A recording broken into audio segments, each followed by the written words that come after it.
Chapter 545. The enraged Calvetua Danitz felt choked, unable to say a word. He quickly stepped aside and watched as Gehrman's sparrow lit the candles, burned some powder, and dripped some extract. Taking in the smell that pervaded the air, he couldn't help but raise his voice. "Why, you're using the wrong materials, right?"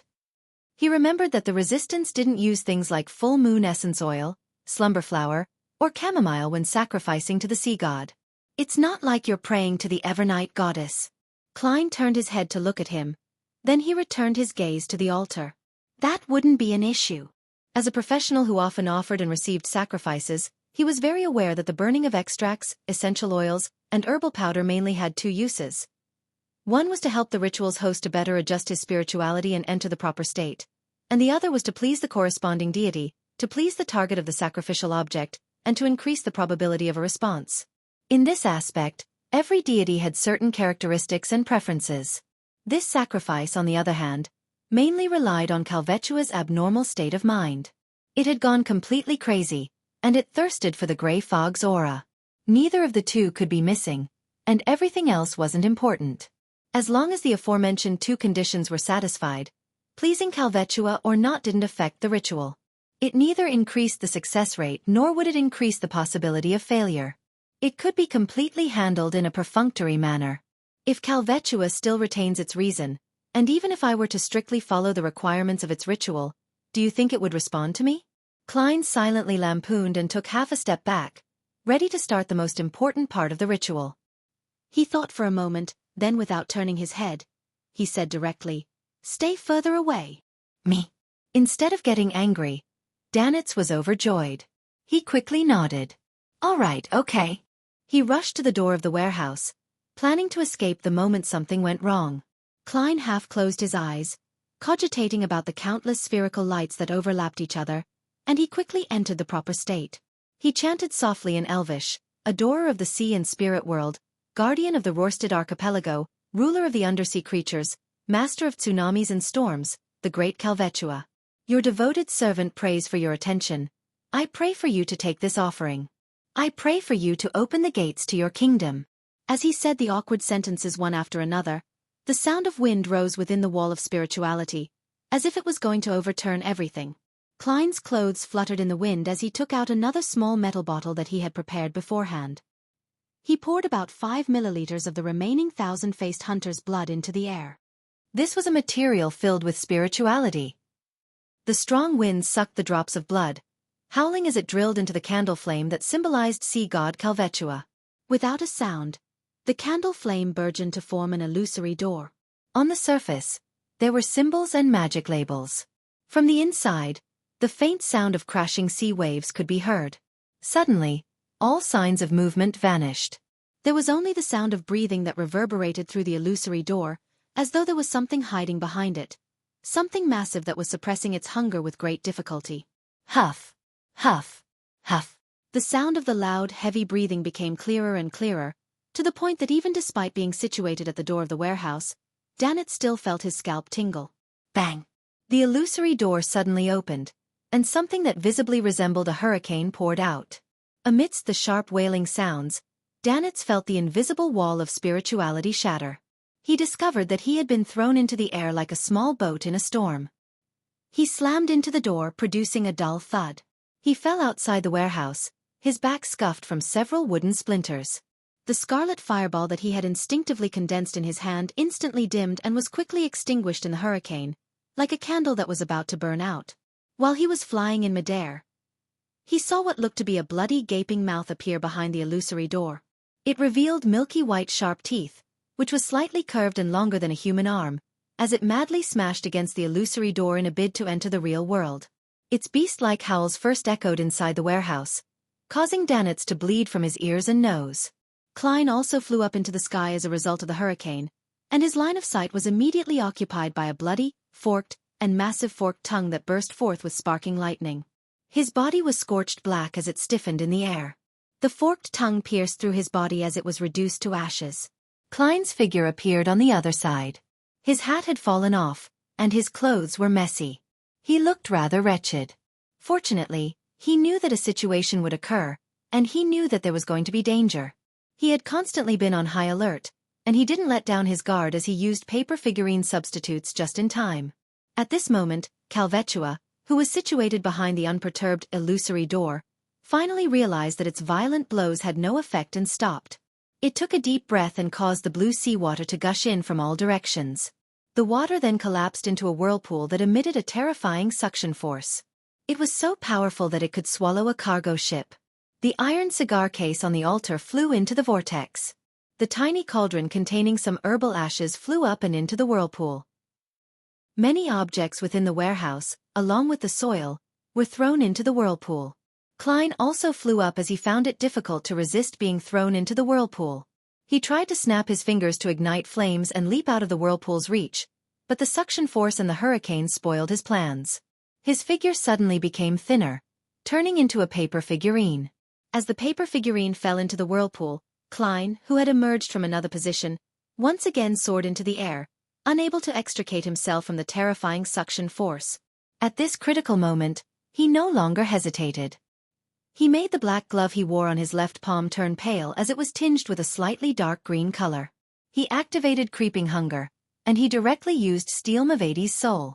Klein's body suddenly grew heavy as he pushed forward with his left palm. An ice wall that wasn't too thick solidified in front of him, helping him temporarily isolate Sea God's whirlpool. Taking advantage of this, Klein landed, his feet heavily landing on the ground as he sank deep into the ground. Gotcha! The ice wall lasted only a second before it was shredded to pieces by the boundless suction force, and the remnants flew into the huge sea serpent's throat. Relying on the strength of a zombie, Klein used both of his feet to hold himself in place and no longer flew up again. However, he was still unable to stop himself from sliding towards the illusory door where Calvetua's gaping mouth was. He drew 2 deep ravines on the ground in the process. Outside the warehouse, Danitz wasn't affected by the suction force of the whirlpool. Instead, he tried condensing a fireball to throw to the side, allowing Gehrman Sparrow to jump out of his predicament and escape.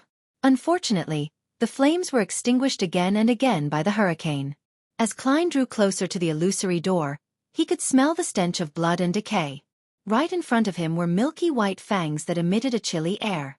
His thoughts raced, and he quickly came up with a solution. The solution was simple. It was to throw out the all-black eye that originated from Nimble-Right Master Rosago.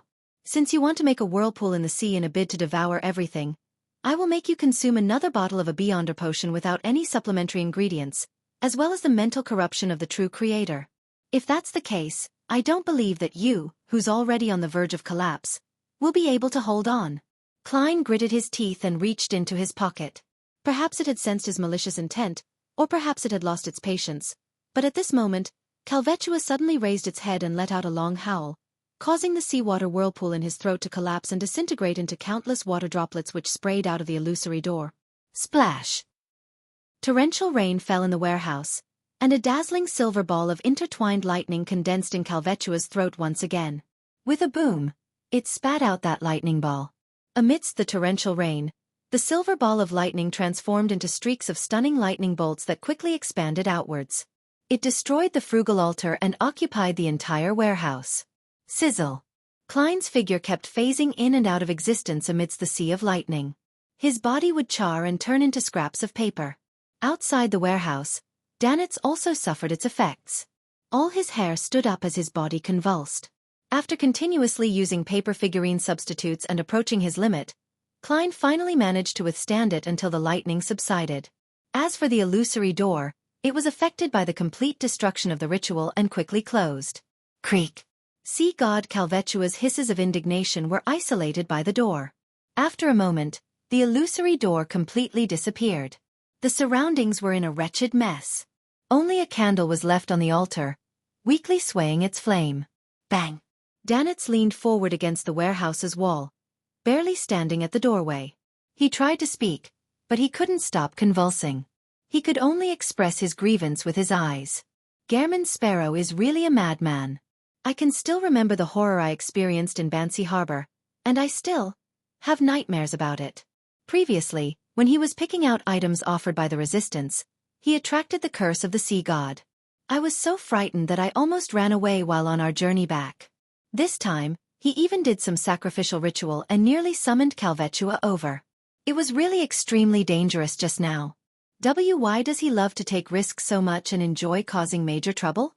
Time after time, he searches for thrills while on the brink of death. Is this a manifestation of his craziness? Or is there another reason? Sea god Calvetua is still very strong.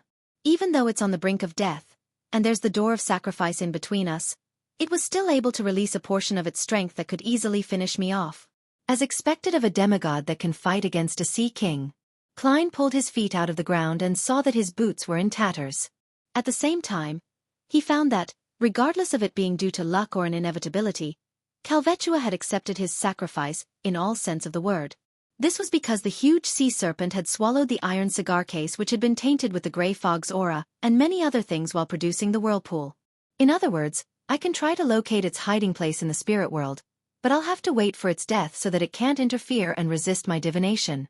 This search would require me to enter the spirit world, and I can't keep using the grey fog forever. Klein quietly let out a breath. He felt the glove on his left hand become filled with an indescribable madness and hunger. It seemed like it was going to devour the wearer if it wasn't fed. There are no sinners around. Klein turned his head to look at Danitz, who was standing by the door.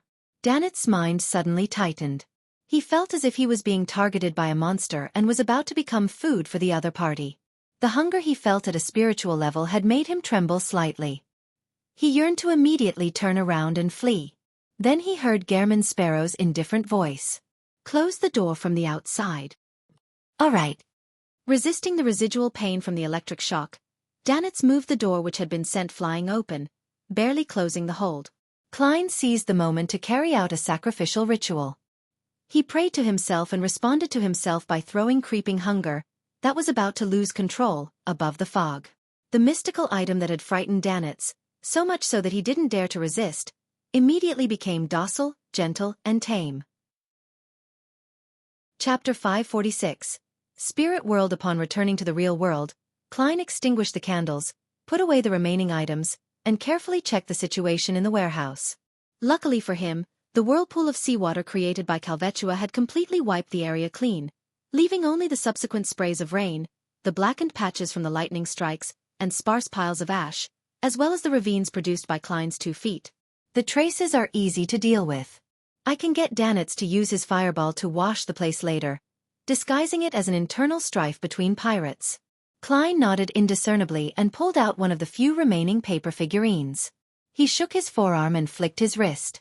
The paper figurine flew out and burned on its own before turning into black ash. After doing all of this, Klein walked towards the door, frowning as he walked. The soles of his boots were gone, and the rest of his clothes were tattered and torn, wet, or charred. This was unavoidable under those circumstances, as it wasn't something a paper figurine could withstand. The tearing was a result of the potent suction from the whirlpool, the moist sensation came from Calvetua's torrential rain, and the charred black marks were a result of being struck by bolts of lightning in the interval when Klein was using his paper figurine substitutes. Even now, despite having calmed down, his right forearm still spasmed a few times due to the electric shock. "It cost me £8 6 solely. I have to get a new set of clothes." I had divined danger and had made preparations, but I didn't expect Calvetua to be more powerful and crazier than I had expected. I hope that I'll gain something later. Klein silently shook his head. He restrained his expression and endured the pain before coming to the door and knocking 3 times. Danitz, who was constantly uneasy, hesitated for 2 seconds before he opened the door.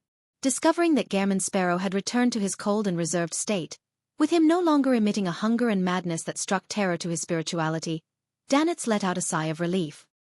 He took a glance inside and asked, "Is it over?" "No." Klein curled the corners of his lips and revealed a gentle smile. "Not yet." Danitz jumped in fright. What else needs to be done?" Klein maintained his smile that concealed madness. "A clean-up is still necessary. That's basic courtesy." "A clean-up?" Danitz was stunned. Raising his right hand, he pointed at himself and said, "Me?" The corners of Klein's mouth widened. "Or shall I do the honors?" "Then I would be eaten by creeping hunger." Danitz let out a hollow laugh. "How should I clean this place?" "Use a fireball," Klein answered simply. As a part-time pirate, it didn't take much effort for Danitz to understand Gehrman Sparrow's intentions. He walked past him and headed for the interior of the warehouse. During this process, he had a few questions in his mind, which were quite puzzling. Captain said that creeping hunger needs to devour a living person every day, but Gehrman Sparrow can only satisfy it after a battle. He usually doesn't bother with it.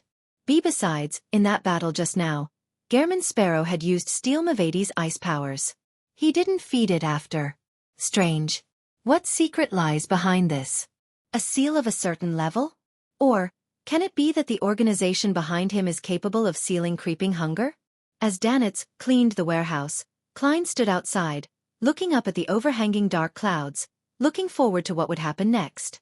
I've already sent the iron cigar case that's tainted with the gray fog's aura over, so all I need to do is wait for Calvetua, a fake sea god, to collapse and die. I hope the Beyonders of the Church of Storms and the Kingdom's military won't have the time to find it in time, or leave behind some items of certain value that they think little of. Klein slowly took in a deep breath, listening to the dull bombardment sounds coming from behind him. In a hotel, Alger stood at the window, staring out at the overcast sky. I received the sanguine's anesthetic gas not long after the last tarot gathering.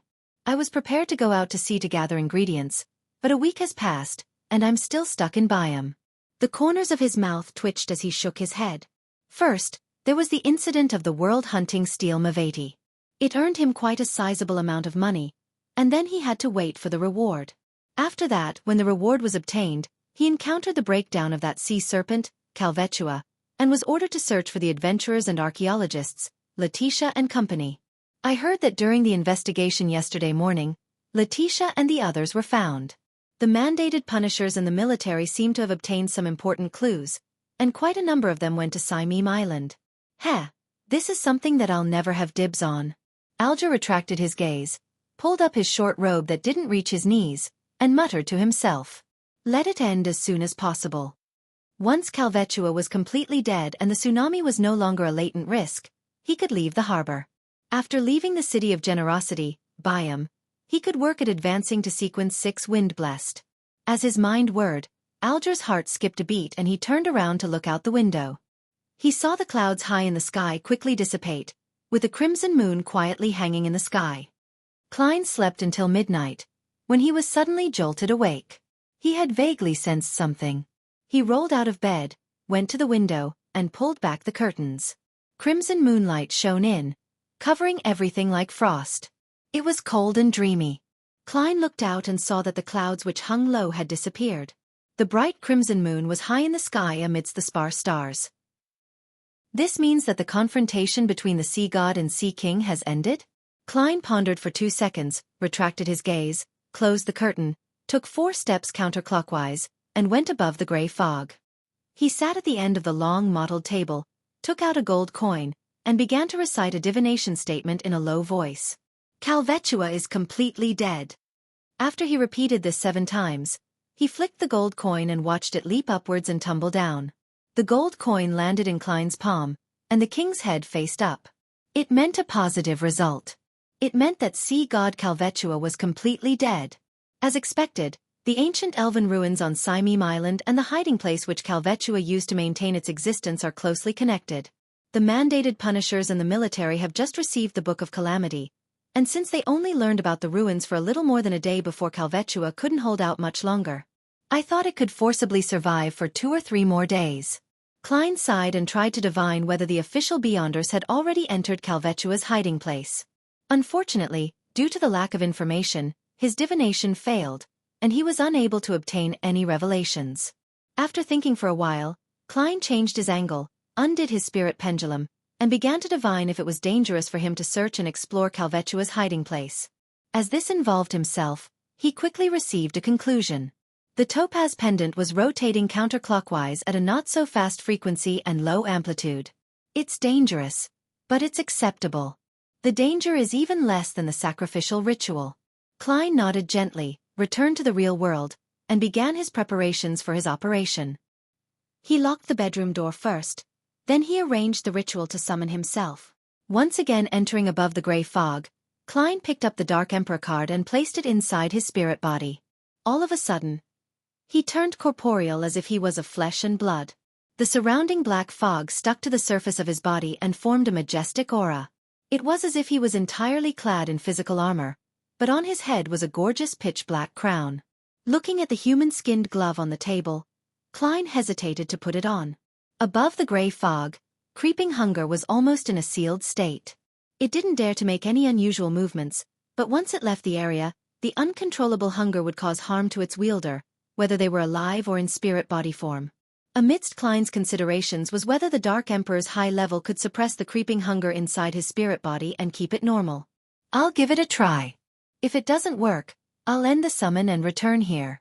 This will hardly require any time, and there's no danger. Klein picked up creeping hunger and put it on over the iron-black armor gauntlet. He didn't hesitate any longer and stepped into the door of summoning. With the help of the expanding candle flame, he arrived in the real world. Without being careless, Klein's first reaction was to check the state of creeping hunger. He found it calm and submissive, subservient to the high level of the Dark Emperor. Not bad. With a sigh of relief, Klein placed the mystical items, such as Azek's copper whistle, the biological poison bottle, and the sun brooch, into his body one by one. Finally he picked up his black hardwood cane and prepared to use it to search for his lost, iron cigarette case that had been tainted with the gray fog's aura. Of course, in order to find the place where Calvetua was hiding, one had to first enter the spirit world and pinpoint the location from within. Otherwise it would only fail. As for how to enter the spirit world, Klein didn't consider the 3 methods provided by Mr. Azek. As a spirit body with intelligence and the ability to think, how was he not able to find the spirit world and enter it? He calmed down a little and recalled the scene of countless spherical light. His body and mind quickly became tranquil. His thoughts gradually became empty as his consciousness gradually extended and expanded. He soon discovered that he was surrounded by indescribable illusory, transparent things. All the colors became bright, distinct, but overlapping, and the gray fog had grown so faint that it seemed to cover everything in an ethereal manner. In the depths, high up in the sky, there were 7 rays of lustrous brilliances that shone with different colors.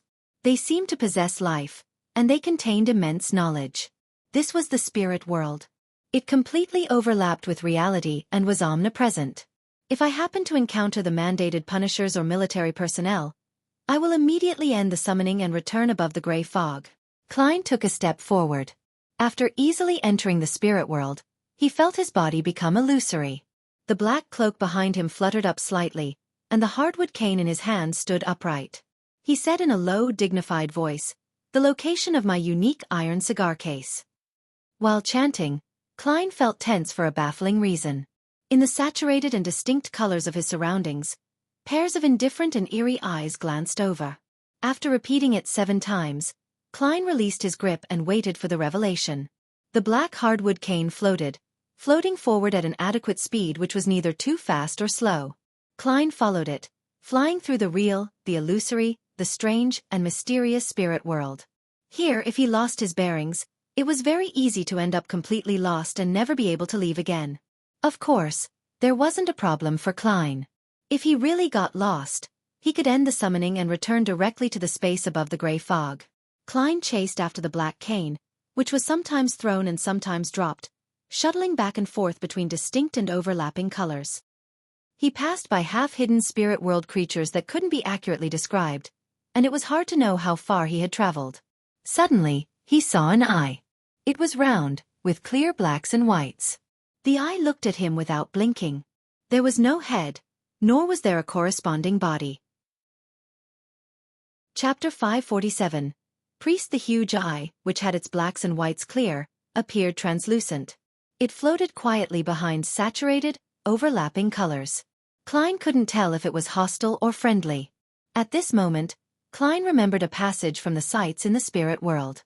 The ancestor of the Abraham family had said, "Try not to cross eyes with any creatures of the spirit world for more than 3 seconds unless they have already expressed interest in communicating with you. This is considered provocative behavior. Also, do not let yourself appear terrified and nervous. For some predators, this will increase their desire to attack."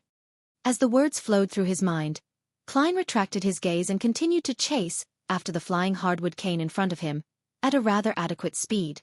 The sight of the full black armor set and black crown he donned, matched with a cloak of the same color, entered the round eye.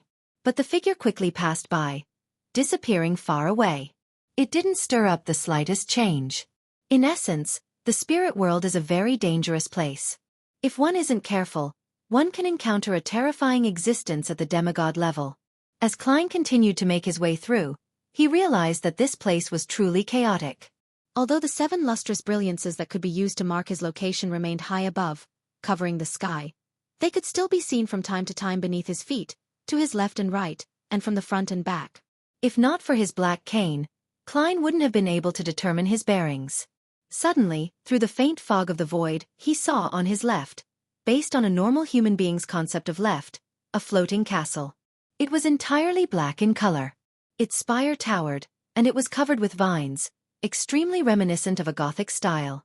At the top of the castle stood a translucent woman who was almost as tall as the castle. She was wearing a complex, gorgeous, dark, and gloomy black dress. She didn't have a head, and there was a neat cut by her neck. Her drooping hands held 4 blonde heads with red eyes. If one looked closely, they would find that these brilliant-looking heads were exactly the same. When Klein, who was disguised as the Dark Emperor, passed by, the 4 heads the woman carried blinked. Klein didn't respond as he flew forward as though he hadn't seen her. The woman slowly turned her body, letting the heads in her hand watch him depart. What kind of monsters are these? As the thought flashed through Klein's mind, he saw the black cane plummet rapidly. He hurriedly chased after it, once again experiencing the feeling of a free fall. About 8 seconds later, a faintly discernible collapsed building appeared in front of him.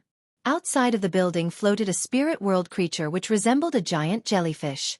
It extended transparent, sticky tentacles, and pulled the surrounding area into its own territory. At the end of each tentacle grew a white skull with deep eye sockets. It kept shaking as it floated about with light but slow movements. The black cane passed through the strange creature of the spirit world and hovered in front of the almost illusory collapsed building. Found it?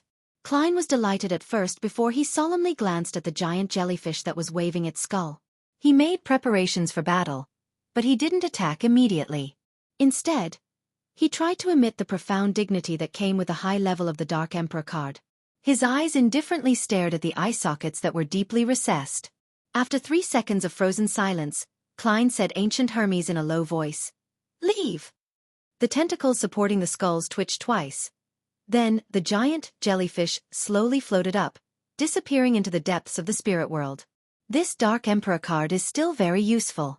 I was already considering throwing Mr. Azek's copper whistle. The descendants of death should still have some standing in the spirit world. Klein breathed a sigh of relief and descended, grabbing the black hardwood cane. Then, he fell into the collapsed building ruin, with a sense of anticipation. For him, even if the Church of Storms and the kingdom's military had found this place ahead of him and had taken away the most valuable items, he would still be satisfied as long as there were still some remaining. Even if there's nothing else, it'll be sufficient for me to explore an elven ruins and see what information they left behind.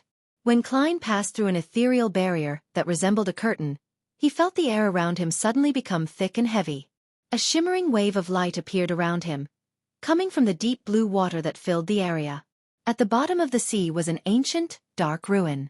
All the buildings had either collapsed or half collapsed. A huge pillar, carved with strange patterns and symbols, extended out from the middle. It appeared to be heading straight up to the top, as if it had supported the place in the past, but now it was broken and was leaning on the top of a nearby building. Klein recognized this place as well as the pillar. It was the hiding place of sea god Calvetua, a hidden place where reality blended with the spirit world. At this very moment, an unwilling, pained, angry, and crazed scream echoed in the air. It didn't weaken in the slightest.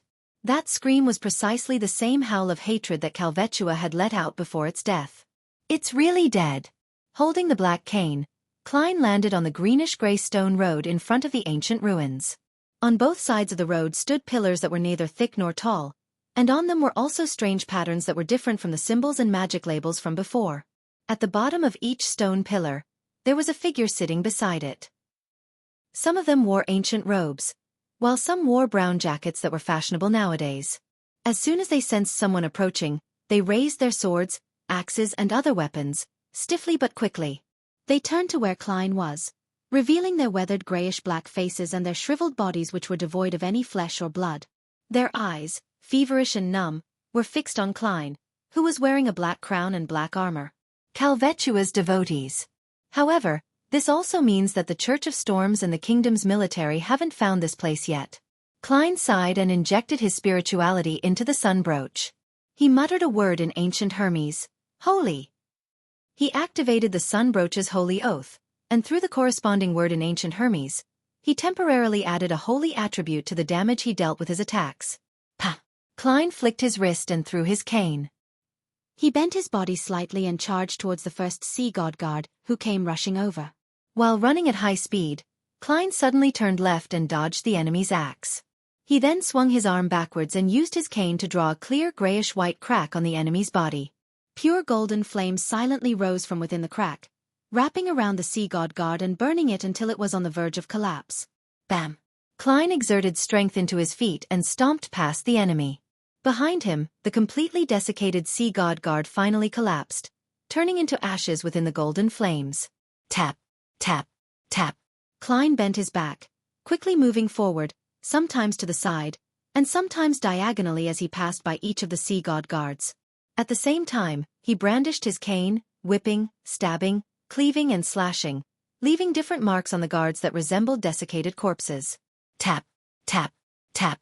Klein passed through the road and arrived in front of the half-collapsed ruins.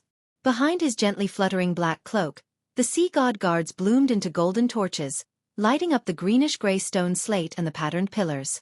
Amidst the chaos, the guards fell down, one after the other, and no longer moved. Klein went up the steps and entered the building where the half-collapsed pillars were. The first thing that entered his vision was an unimaginably huge blue sea serpent. The scales all over its body were slippery, and they were covered with patterns that were similar to the symbols inside the ruins. Its gaping jaws bit into a pillar, its curved milky white fangs sinking in. Its body below its head height was slumped across the ground. Its coiled body occupied about a third of the expansive hall, like a small blue hill. However, its surface was covered in wounds with mangled blood and flesh. Even its bones could be seen. A mysterious cyan light had already gathered over its body as it crept slowly towards one of its fangs that was longer than a human arm. This caused the slightly curved sharp bones to slowly straighten up. Its dying cry reverberated in the air, causing Klein's corporeal spirit body to show signs of instability. At this moment, an old man wearing a clergyman's cap was lying beside Calvetua's body. His hair was gray, and his body was like a gray rock.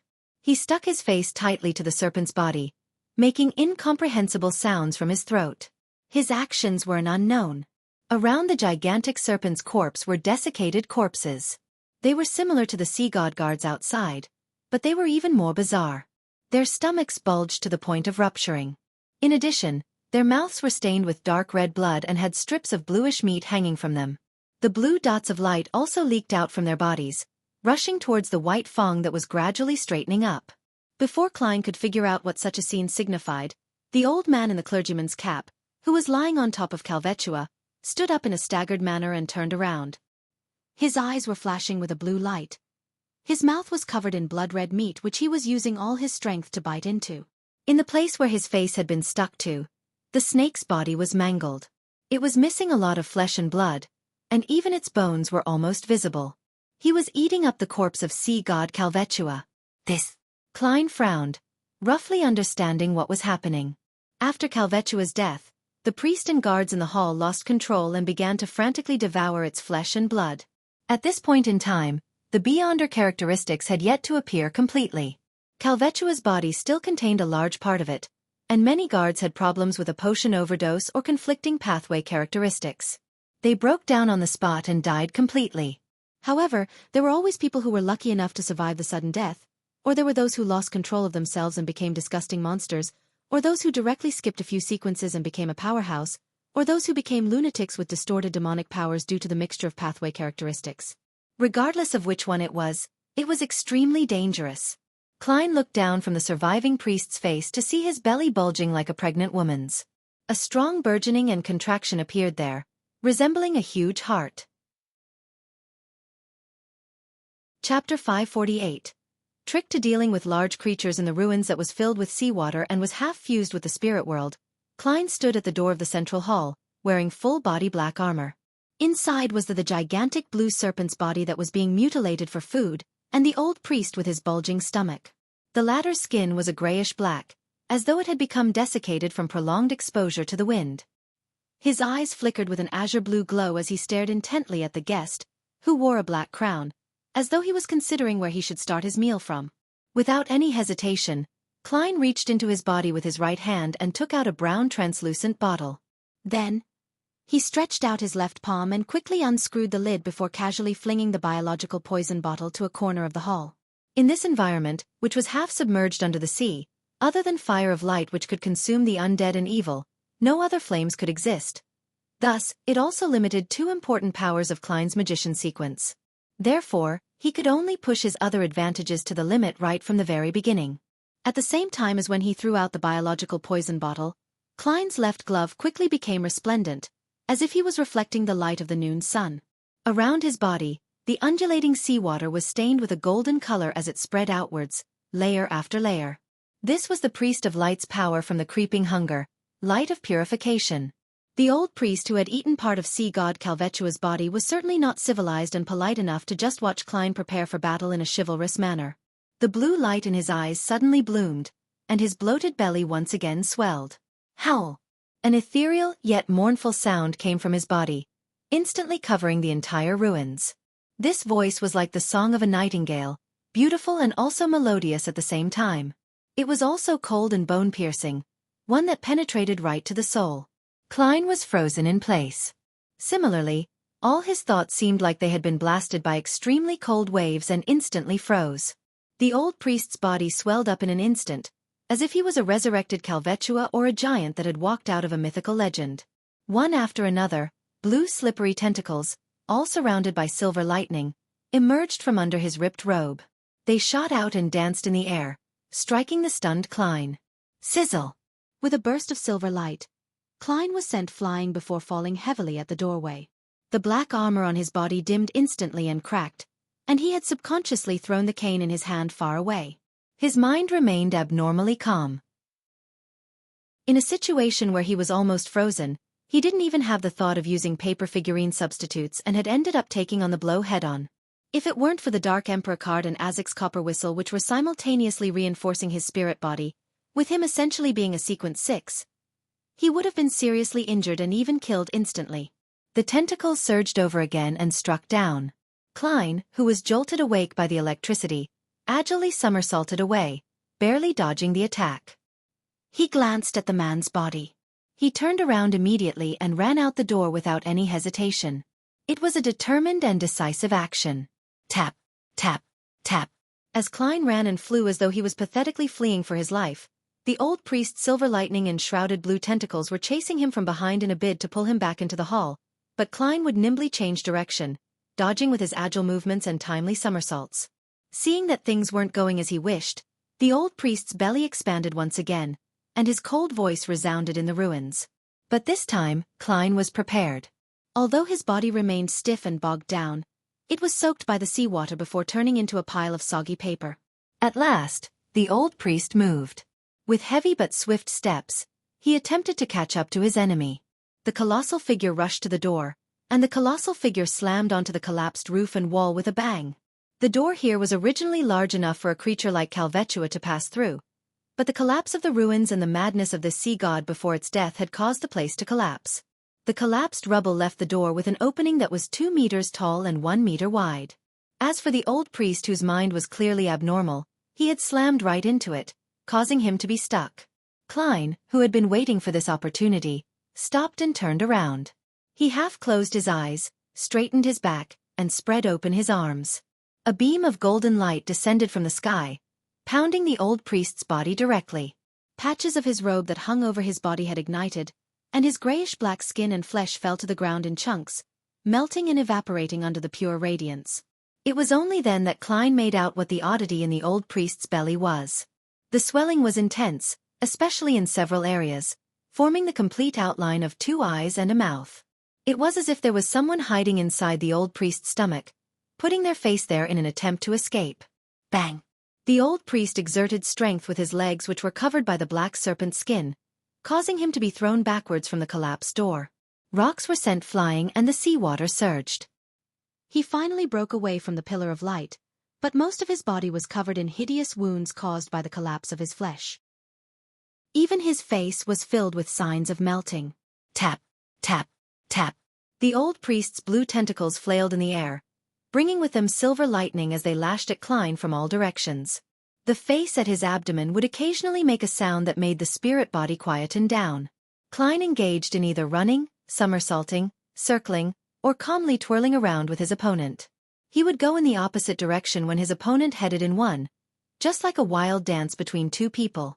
During this process, he relied on paper figurine substitutes to withstand the ethereal, yet cold shrieking again and again.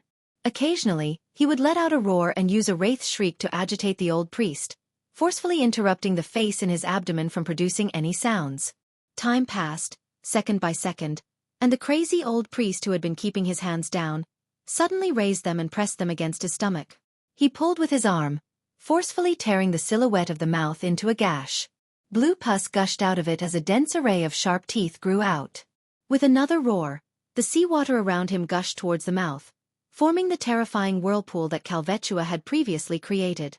Klein, who was dressed as the Dark Emperor, was sucked in, and the lightning tentacles around him were retracted, about to embrace him. Klein didn't panic, and the glove on his left palm quickly transformed, looking as if it was made of pure gold. While floating in midair, he stared at the face on the old priest's abdomen and the seawater whirlpool below him. His eyes suddenly flashed with two bolts of lightning. Interrogator's psychic piercing. The old priest suddenly froze as the face in his abdomen wrinkled, and the terrifying suction force from the whirlpool instantly collapsed. In the waves that were rushing backwards, Klein lowered his body and swam through the weak spots like a fish, dodging the random flailing of the blue tentacles. He rushed to the old priest's side amidst the constantly flashing silver lightning, and at some point in time, the color of his gloves had changed to a pale green. The muscles on Klein's back bulged as he threw out two punches, striking the old priest's thigh in the vicinity of his knee. Bang! Bang! Bang! Flesh and blood splattered from the cold-emitting punches. His right leg was covered in a thin layer of frost, and the surrounding seawater was completely frozen. This was a zombie's control over ice. As the old priest cried out in pain, he retracted his whip-like tentacles, illuminating the entire ruin with silvery light. At that moment, Klein wasn't greedy and stopped just in time. He continuously somersaulted backwards, avoiding the crazy attack that scorched the stone slabs on the ground. He stood up, and while the old priest was still frozen in place, the glove on his left palm once again glowed with the color of the sun. Klein straightened up and took a pose of praising the sun. A thick, bright and holy pillar of light descended once more, enveloping the old priest in it. Klein saw the grayish-black flesh of his enemy quickly disintegrate. The skin of the face on his enemy's abdomen melted, revealing the situation inside. Inside the old priest's abdomen, the heart, stomach, intestines, and other organs were mashed together, forming the face of a sea serpent. Calvetua actually still has a little of its soul left. The will of a demigod is truly beyond my imagination. Klein somersaulted again, dodging the blue tentacle that thrust at him like a spear. Wrapped with lightning, the tentacles, which had been melted away by the pillar of holy light, stabbed into the ground, twitching, twisting and squirming. The bright and clear light quickly disappeared, and the sinister serpent's face on the old priest's abdomen stubbornly opened its mouth once again. At that moment, the old priest himself had bent his waist and let out a fit of violent coughs. The effort on the serpent's face came to an abrupt halt. The biological poison bottle had finally shown its effects. Klein didn't miss the opportunity. He stood up straight again and spread his arms out as though he was hugging the sun. A pillar of light with many golden flames illuminated the area. The old priest's figure first bent before shrinking, as if evaporating into thin air. The serpent face at his abdomen let out a shrill cry before completely vanishing. By the time the light dissipated, the old priest had returned to his original size. His bones had almost melted, with pieces of grayish-black flesh still hanging from his body. His aura quickly dimmed as his spirit rapidly disintegrated. Klein rushed over and, relying on his state as a wraith, began to channel his spirit. He wanted to confirm if the old priest was guilty of heinous crimes. He felt that he needed to maintain his bottom line, which was something he wished for and a precaution against corruption and madness. All of a sudden, he saw images of the old priest presiding over the living sacrificial rituals. Without hesitation, Klein reached out with his left hand to let the long-starved glove taste a delicacy. Flesh, blood, spirituality, and bone quickly surged into the gaping mouth of his palm, along with specks of blue light that came with some darkness. During the spirit channeling, Klein confirmed that the old priest was previously a soul assurer. His potion formula and beyonder ingredients all came from the Church of the God of Combat from the Faisak Empire. And by the time he became a sea god guard, he had already lost his mind and could only obey orders. After the death of Calvetua, he had followed his instincts and eaten the flesh and blood of the deity he believed in, and in the end, the conflicting characteristics turned him into a monster. Just as creeping hunger was satiated, all the beyonder characteristics on the ground suddenly stirred, turning into a hurricane and sweeping into the hall before plunging into the white fong that was no longer curved. When Klein looked over, he saw that Calvetua's remnant corpse had completely collapsed into something that resembled mud. As for the serpent fong which had absorbed all the beyonder characteristics of the area, it had become a short scepter, quietly embedded in a half-collapsed pillar. On the tip of the white scepter, there were many tiny blue gems embedded there. Some of them dyed in black and others with the light of dawn. Seeing that creeping hunger was satiated, Klein rushed into the hall, cautiously approaching the scepter. Before he really came into contact with the scepter, he heard layers of illusory prayers ringing in his ears, and he saw illusions. He saw worshippers prostrating and praying, as well as members of the resistance crying over the shattered statues of their god. Chapter 549. High Elf. As the layered sounds of the illusory pleas rang in his ears, Klein felt as though he possessed a corporeal body. The deepest part of his head throbbed with pain, so much so that he yearned to slam his head into the wall to alleviate the pain with more pain. The scenes of different people praying to him made him feel an uncontrollable and abnormally terrifying sense of dizziness. It was as if he was walking the edge of a deep abyss and could fall down at any moment. It was only because he had his spirit body reinforced with a Dark Emperor card and Azek's copper whistle, as well as being accustomed to being prayed to, which had prevented him from losing control straight away like other non-demigod beyonders. They would have already collapsed to the ground in pain, turning into a monster or erupting into a mess of flesh and blood. All of the beyonder characteristics in this area have combined together to form a sealed artifact with the help of the serpent fong. Moreover, the degree of danger and negative effects have far surpassed that of a Grade 2 sealed artifact. Klein didn't rashly move forward but instead took a few steps back and left the area where the praying voices were concentrated, to ease the pain and dizziness that would have caused his spirit body to collapse. He stood next to Calvetua's mashed body which resembled slush, and he stared at the white scepter that was embedded in the half-collapsed pillar. He considered how he could take it away. At the same time, he naturally chose a name for the sealed artifact. Sea God Scepter.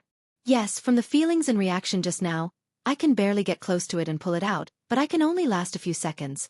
There's no way for me to hold it or use it. However, it doesn't matter. Once I have it in my hand, I'll terminate the summoning ritual and return above the gray fog. There, I can effectively block the thousands of prayers and any of the still unknown negative effects. It will allow me to study it with ease. Klein quickly came up with an idea. In his wraith state, he could instinctively communicate with the spirit world to receive a revelation without the need to toss a coin.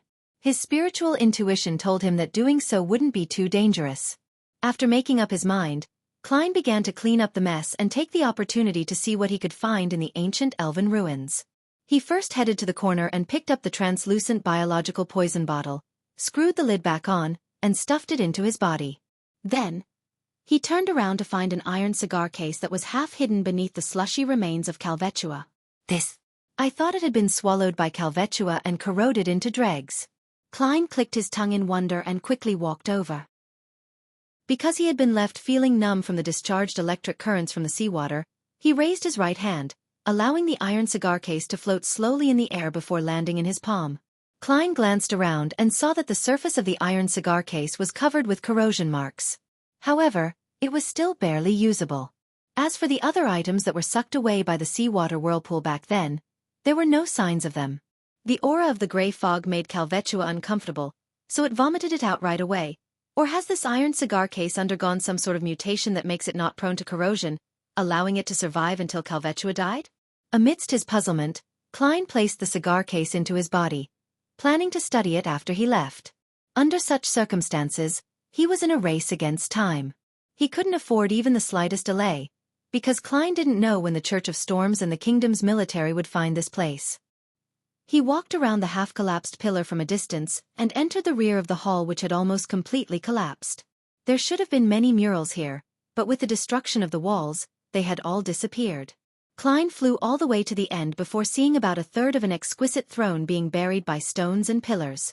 On the left side of the throne, there was half of a mural that depicted a confrontation between two figures. Looking down on the enemy from above was a man treading waves with dark clouds above him. He seemed to have storms draped over him as he had relatively softer features. His contours had an oriental trait from Klein's past life. He held a spear formed of pure lightning in his hand against an ocean that had drowned everything. Beneath the man was a man wearing a simple white robe. His face was blurry, and it was difficult to discern his age. It was only barely possible to tell that he was a man. There was a halo behind the head of the white-robed man. It quietly emitted a bright light like the sun. Beneath his feet was an illusionary circle with 12 segments. Each segment had symbols representing different times. Behind him was a shadow that was like a curtain, and within the shadows, it appeared as though there was an eye peeking out from it. Relying on his solid foundation in mysticism and rich knowledge from many sources, Klein quickly made an interpretation. Waves, storms, dark clouds, lightning. This should be the ancient god, Elf King Sinayathrim. Indeed, he's just like the legends, with the rather soft facial features of an elf. This ancient lord of storms doesn't give off any irascible vibes, and his looks are surprisingly good.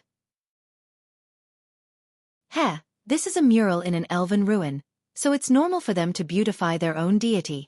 The sun-like halo and the 12 circular segments that symbolizes time. Isn't this the father of Amon and Adam, the creator who's known in the outside world as the ancient sun god and is revered in the city of silver as the omnipotent and omniscient god? There's a shadow curtain behind him, and behind it hides an eye. Yes, one of the images of the true creator is the eye behind the shadow curtains. As expected, this is the creator who took back the ancient god's authorities with 8 king of angels following him? Is this mural a depiction of Elf King Sinayathrim's battle against the creator? Klein retracted his gaze and began searching for something of value. Following his spiritual intuition, he came to the throne, reached into the base of the collapsed stones and pillars, and pulled out an object. It was a flattened golden wine cup. Its surface was engraved with intricate patterns, and its wine leg was already bent. At the bottom was a row of elven words, Calamity, Kohainam. The original owner of this ruin is a high elf named Kohainam? Did he, or should I say he, have the title of Calamity? It matches the Book of Calamity that Letitia and company found. Both ruins should belong to the high elf, Kohainam, and there should be some kind of miraculous connection between them. Unfortunately, this golden wine cup is just a simple wine cup. It carries a bit of spirituality simply because it's inscribed with the true name of the high elf. If Kohainam hadn't fallen, just a real name would imbue the wine cup with extraordinary powers. What a pity. Klein initially judged that Kohainam was completely dead because sea god Calvetua had inherited his powers.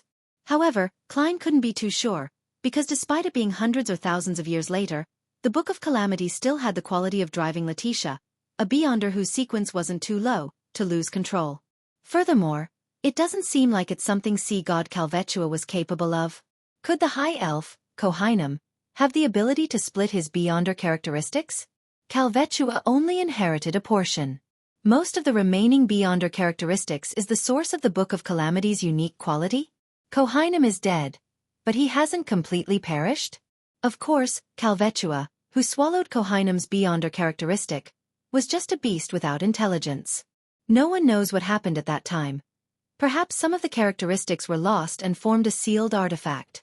After Calvetua's defeat, it fell into the hands of the Church of Storms.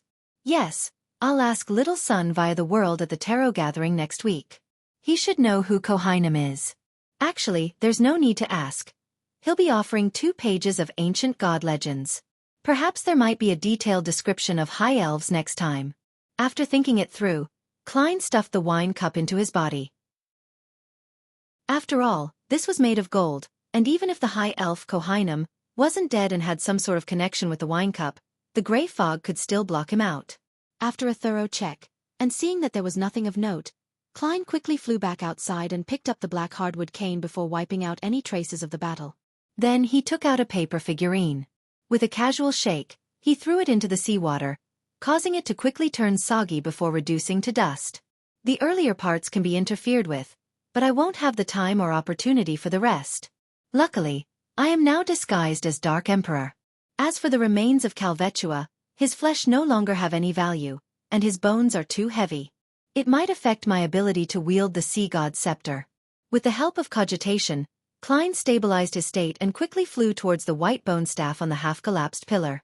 Again, the sounds of illusory pleas filled his ears. Either pious crying, fanatic, or numbed worshippers filled his vision, and the throbbing and dizziness became more and more intense. Relying on his rich experience and the spirit-body reinforcement from using the Dark Emperor card and Azek's copper whistle, Klein barely managed to hold on until he finally arrived beside the sea god's scepter. He extended his right hand, and he grasped the middle section of the white-boned scepter. As soon as the two made contact, the scene before Klein's eyes became clear, and the buzzing sound beside his ears instantly became real. He saw the bald, wheelchair-bound rebel, Kalat, collapsed on the ground, struggling to reach the shattered figurine of Calvetua, chanting its honorific name over and over, his eyes filled with despair. He saw Edmonton with his blue sea serpent tattoo, prostrating himself in front of another Calvetua figurine which was strangely bleeding, constantly knocking his head against the ground, creating a bloody mess. In the slums, he saw believers hiding in their homes, weeping and praying numbly. Klein's black armor couldn't support his body anymore as it quickly collapsed. At the same time, his solidified muscles tightened as he exerted strength with his hands. Amidst the layers of resonating prayers and numerous clear scenes, he suddenly pulled out the short white bone staff that symbolized the sea god's authority. Whoosh! The seawater in the ruins surged violently, either churning or transforming into a whirlpool. Klein calmly held onto the sea god's scepter with his pitch-black crown before immediately vanishing. He directly returned above the gray fog.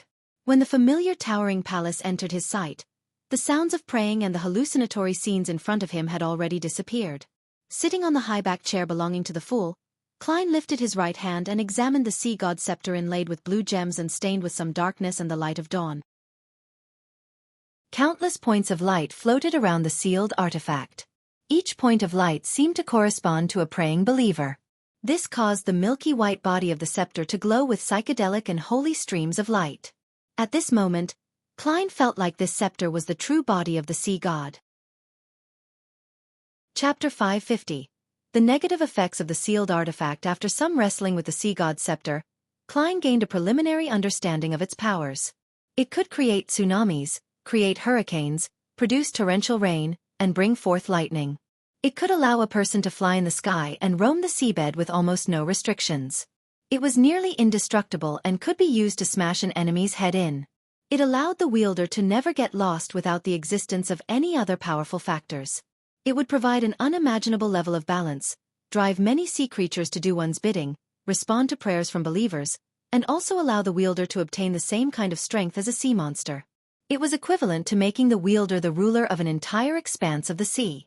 To Klein, this was already considered at the level of a deity. Even on Earth, he could resist an aircraft carrier formation. Although he was sequence 6 with plenty of pragmatic beyonder powers, making him a genuine powerhouse, a legendary figure, in the eyes of ordinary people, he was still weak in essence. He was still closer to man rather than God. If the situation was right, a revolver would be able to finish him off. Of course, his resurrection and act of climbing out of a coffin was a whole other matter. As for the powers of the sea god's scepter, they had all surpassed the level of man. In the folklore and in the hearts of the common man, he possessed the powers of deities and devils.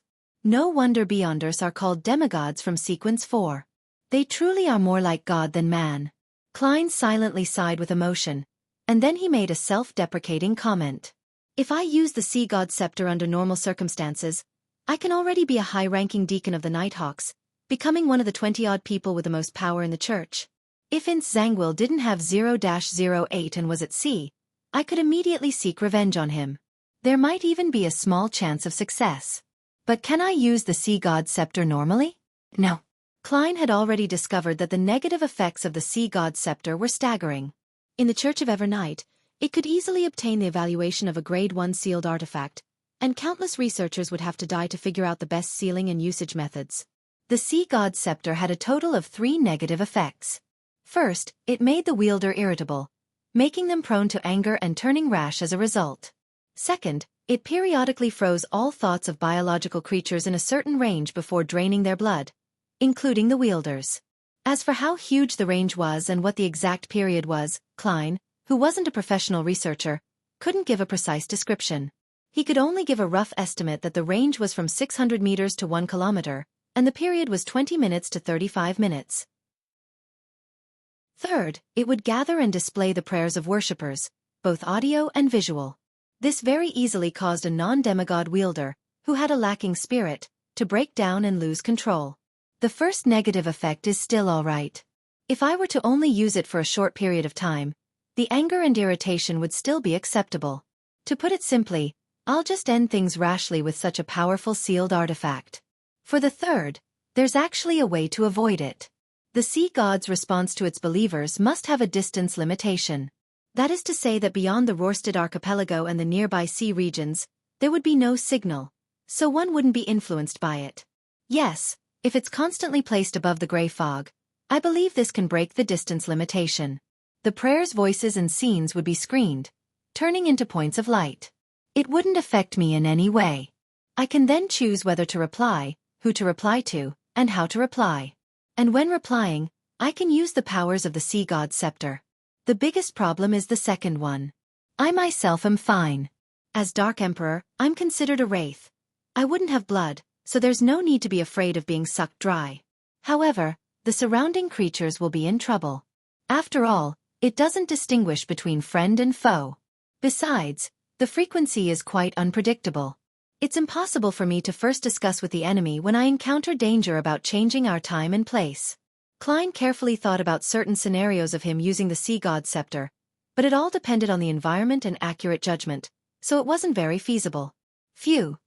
Could its fate be to stay above the gray fog? When people like Amon attempt to creep up, I'll give them a bashing, no, a bolt of lightning. Yes, there's another usage method. When people like Miss Justice and Mr. Hanged Man seek my help, I'm no longer limited to using paper angels. I can provide rain and produce some wind. Of course, this can be done like the purifying powers of the sun brooch, using the paper angel as a vessel. On some serious thought, I can fully appear like a true demigod above the gray fog, with the help of the sea god's scepter. Klein's mood gradually became better, as he had discovered that the sea god's scepter wasn't completely unusable at the moment. It opened up many more options and avenues for him. He withdrew his attention and once again looked at the white bone scepter with the blue gems embedded at the top. He pondered over another question, and that was whether or not he should respond to the prayers of the followers of the sea god. Calvetua is already dead. There's no need to give those people another target of their faith. But, even if the living priests and high-ranking members of the resistance notice the abnormality and no longer receive any responses, they still wouldn't accept the worst outcome for a long period of time.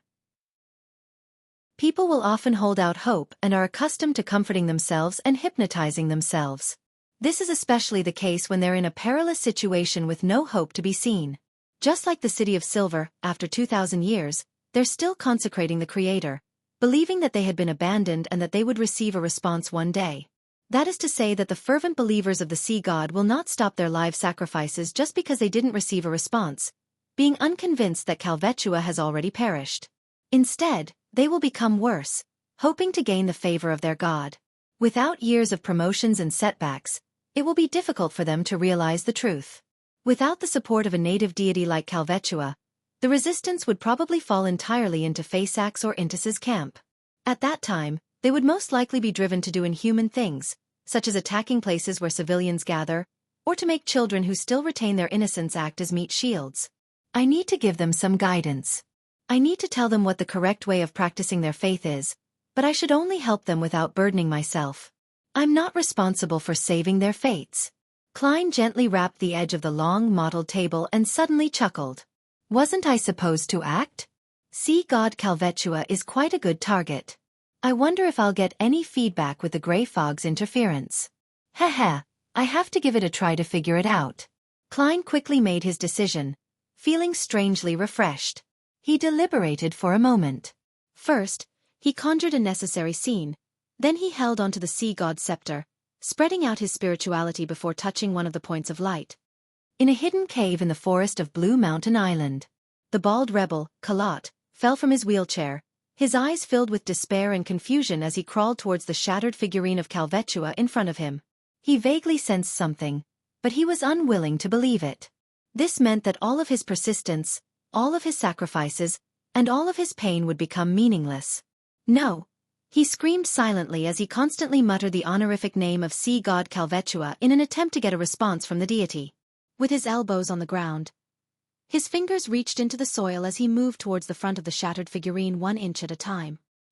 He picked up the head of the sea serpent that was carved out of stone, and he found that its eyes had collapsed inwardly to become a strange black hole, and its fangs were falling off one after another. Kalot seemed to freeze, the light in his eyes seemingly vanishing. It was at this moment that he suddenly saw a blurry figure. Behind the figure was a dark blue tsunami surging into the sky and streaks of silver lightning that branched out like tree branches.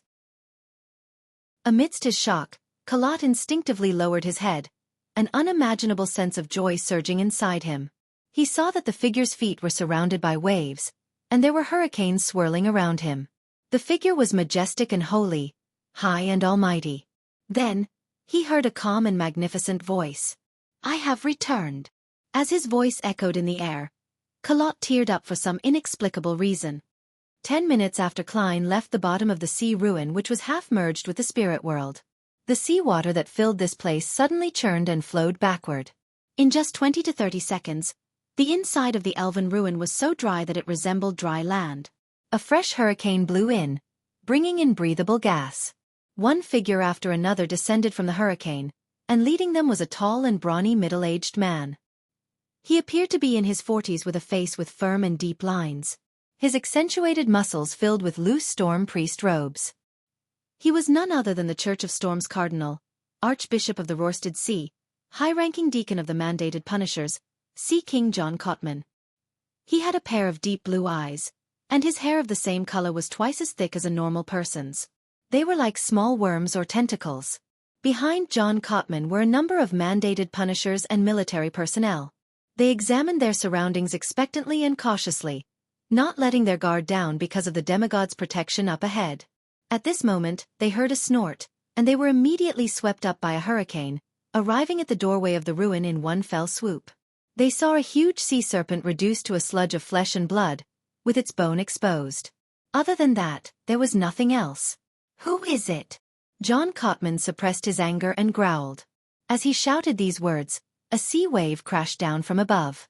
The sea wave reverberated in the half-collapsed hall, quickly calming to form a windless lake.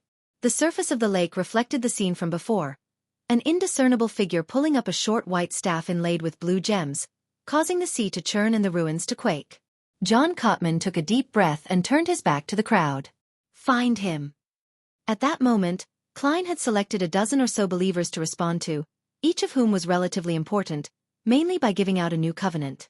"I have returned. When the past is pardoned, I will redeem you. First commandment, thou shalt not sacrifice unto me living human sacrifices."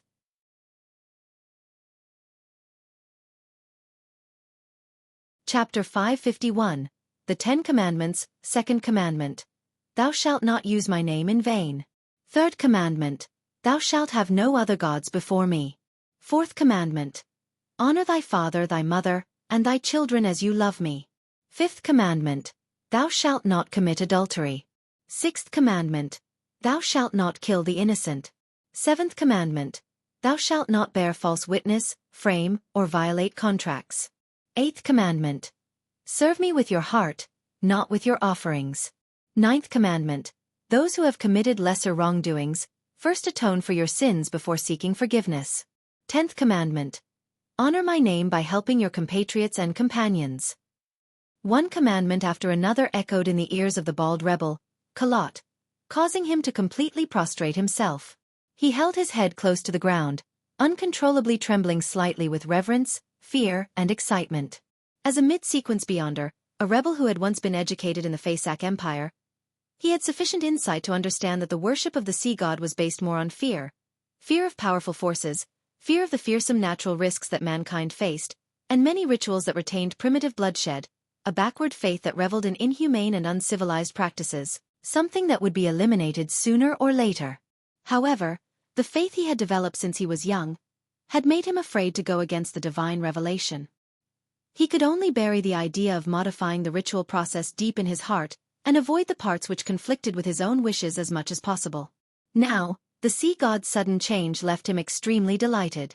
It was as if he could see the so-called primitive totem, that outsiders claimed it to be, evolving into a true god. Blessed are we, blessed are the rebels, blessed are the true believers. In his blurred vision, Kalat raised his head, spread his hands sincerely, and placed them against his mouth. I will abide by your teachings as if I am praising your name. The blurry figure in front of him disappeared, the magnificent voice by his ears vanished, and the scene in the cave returned to its original state. However, Kalat knew that everything was no longer the same. He moved his elbows several times and quickly crawled back to his wheelchair. He once again sat on it and turned to the other side of the cave. Kalat quickly met with Edmonton. This member of the resistance with a blue sea serpent tattoo was standing in front of the deity figurine that was bleeding abnormally. His forehead was a mix of scarlet red and black, dirty and gruesome. However, Edmonton's expression was joyful, excited, and satisfied. He looked at Kalat and blurted out, "Did you receive the revelation?" "Yes, it's the aura of God, just like before." Kalat nodded in excitement. Not only has God rebuilt the earth, but he has also rebuilt his covenant. Edmonton let out a sigh of relief. I was even suspecting that I was hallucinating before. It seems like as long as an outsider touches the holy sword, God will be able to walk the land again. There's no need for it to be completely lifted. Kalat chimed. Indeed. The reason why the deity figurine shattered and bled is because God has changed his image. We must build a new one. Just like the scenes we saw earlier. God also showed his sacred emblem. Above the symbol of the waves, there was a scepter in the shape of lightning, surrounded by strong winds, Edmonton said as he recalled. Kalat immediately patted the armrest of his wheelchair.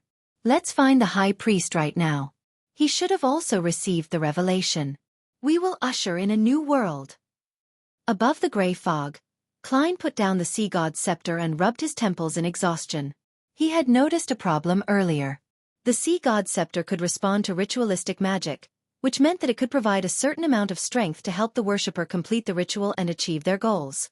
However, it could only be concentrated within his domain and could not exceed the limit. Whatever could be done was relatively limited.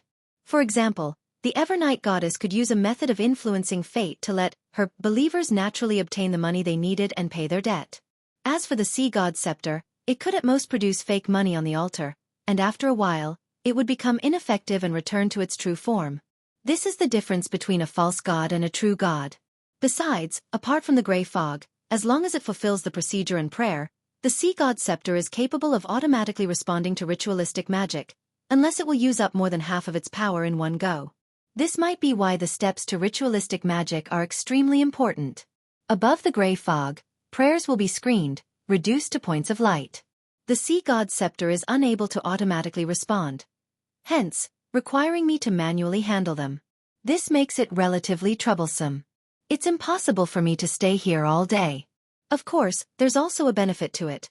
As long as the prayer doesn't have any mistakes, and it is accurately pointed towards the sea god's scepter, regardless of how perfunctory the ritual is, they will be able to receive a response. The only criteria is that I'm in a good mood. I'll think of a solution when I'm free.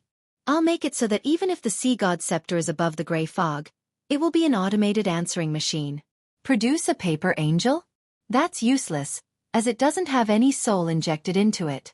Make a mechanical and rigid puppet to handle the repeated and trivial ritualistic magic? I wonder if a nimble right master has powers related to this. At the very least, Rosago only showed traits of controlling a person like a puppet. As Klein's thoughts slowly settled, his eyes moved to the iron cigar case. After some research, he discovered that this cigarette case that had a severely corroded exterior had undergone some abnormal changes. It was firmer, tougher, and more resistant to corrosion. However, it was still within a comprehensible and acceptable range of normal humans. It isn't equipped with any special properties. However, if it were placed here for a few years, decades, or even longer where it holds beyonder characteristics and mystical items, perhaps it could really evolve into a sealing case, whose effects would gradually fade one day. The corner of Klein's mouth twitched, and he turned his head to look at the junk pile in the corner. They were covered by the gray fog, almost blending in with the surroundings. Heh. Klein laughed dryly and looked away. He fiddled with the crushed golden wine cup again, confirming that there was nothing wrong with it. After doing all this, he entered the real world and summoned himself once more to bring the sun brooch and other items back to his room in the inn. At this very moment, the clouds in the sky had disappeared, and the moon was scattering its crimson tranquility. The entire city of generosity, Byam, remained asleep in its dreams. 9 a.m. Cathedral of Waves. Alger was summoned, and by using the excuse of a confession, he once again met the diocese bishop, Chogo. Look for this person. Chogo handed over the portrait in his hand. Another mission. What's going on recently? Alger muttered in his mind as he unfolded the piece of paper. When he saw the contents of the portrait, he almost couldn't control his laughter. It was impossible to tell if the figure in the portrait was male or female, or what they looked like. How was he supposed to find them? In a split second, he thought of something and didn't try to hide his change in mood. Instead, he deliberately blurted out, "Who is this?" The portrait depicted an unusually blurry and mysterious person, with no characteristics that could be used to aid in a search. There was no such mission yesterday. A sudden demand to pursue this person this morning. What happened last night? Calvetua perished completely. With that happening, the church and the military would definitely search for its remains. Saimim Island is the clue? This person took away the most important item ahead of them? Who is this person? Alger's heart skipped a beat, and he almost didn't dare meet Chogo's eyes. Chogo nodded. A dirty, despicable thief. He may be from Intis or Faisak, and he may belong to the Church of the Eternal Blazing Sun or the Church of the God of Combat. Someone from Intis or Faisak, or someone from the Church of the Eternal Blazing Sun or the Church of the God of Combat. Why would there be such a guess and conclusion? His Eminence John Cotman only received little information at the scene and was unable to pinpoint the target. In this case, it's indeed possible to presume that this person is from either Intis or Faisak, as the main supporters of the resistance in Calvetua are from those two countries. There is reason to believe that they may have already known where Calvetua was hiding. It fits my theory from before. Of course, it could also be something else. Alger controlled his emotions and asked, "What did he do?" You don't need to know. Just pay attention to any abnormalities from people from Intis or Faisak in Byam. Yes, also include the locals who have become Beyonders. Also, find the people who previously posted the notice on the front door of the cathedral. They might know something, and they could quickly give you further information, George ordered in a deep voice. This is indeed a direction. This is tantamount to telling me that this person has something to do with the notice and the perishing of Calvetua. I wonder whose hands Calvetua's Beyonder characteristic landed in. Who? Right, the world is in Byam. Something happened to Calvetua not long after he came here. Could this be Mr. Fool's purpose? Would this help him in the process of removing the seal and regaining his strength? Alger's pupils contracted as he recalled his conjecture from a while ago. When he woke up, Klein, who had reaped a bountiful harvest last night, was uplifted and in a good mood. He decided to treat himself today and make sure that his 3 meals would be sumptuous and delicious. As he pushed open the door and walked into the living room, he saw that Danitz was out of bed, untying the bandage and splint around his arm. He recovered that quickly? Klein was stunned for a moment. Seeing Gehrman Sparrow look over, Danitz chuckled and said, "My ability at recovering isn't too bad. My sequence 9 is called Hunter. I received a clear improvement in various aspects of my body, allowing me to surpass ordinary humans. When it comes to combat, I experienced a great enhancement. Besides, I'm already at sequence 7. Sequence 9 Hunter? I've killed one, and I know the corresponding sequence CXS name is Conspiracist." Klein suddenly recalled the first enemy he encountered back when he first arrived in Backlund. It had sucked him into a maelstrom that he was almost unable to extricate himself from. Sequence 8 Provoker? Klein asked in passing. He had long since guessed Danitz's Beyonder pathway from his adeptness at using fire. It was the Red Priest pathway which Roselle had called a true man. Sequence 7 was called the Pyromaniac, also known in ancient times as Fire Mage. Danitz froze for a second, thinking that Gehrman Sparrow was doubting him. He subconsciously raised his voice. "Do you think I'm not good at provoking?" "No, I'm an expert in this field." Chapter 552. Pomp Danitz threw the splint and bandages into the trash, flexed his left arm, and said, "Typically, a pirate's provocation is an insult, but I'm different. I do targeted insults. This requires one to grasp a lot of information and rumors, and also understand the provocation target. Only by doing this will you be able to make him lose his mind and cause his brain to be burnt out with a single sentence." He paused for a second and said, "Just like with steel. You can curse him, calling him dog's hit, or you could curse his parents and captain, but that will be useless. However, if you do an action and throw in a line with that, he will definitely turn into a bull who only sees red." With that, Danitz put his hands on his hips, held his crotch and shouted in a low, scornful voice, "Bitch! I really want to hit him. He lives up to being a provoker." Indeed, Steel Mavati has such tendencies and hobbies. Teske. Klein loosened his subconsciously clenched fists. "This is what you call professional provocation." Danitz spread out his hands in conclusion. "If I meet a beast, a monster, or someone who cannot be communicated with since they had lost control, I can proactively emit a feeling that they hate. This is a beyonder power. People with such beyonder powers would either be great at receiving beatings, or they would be great at escaping. Clearly, you belong to the latter." Klein cursed inwardly. Without having to worry about his injured left arm, Danitz was in a good mood as he continued, "Actually, I'm very good at setting up traps.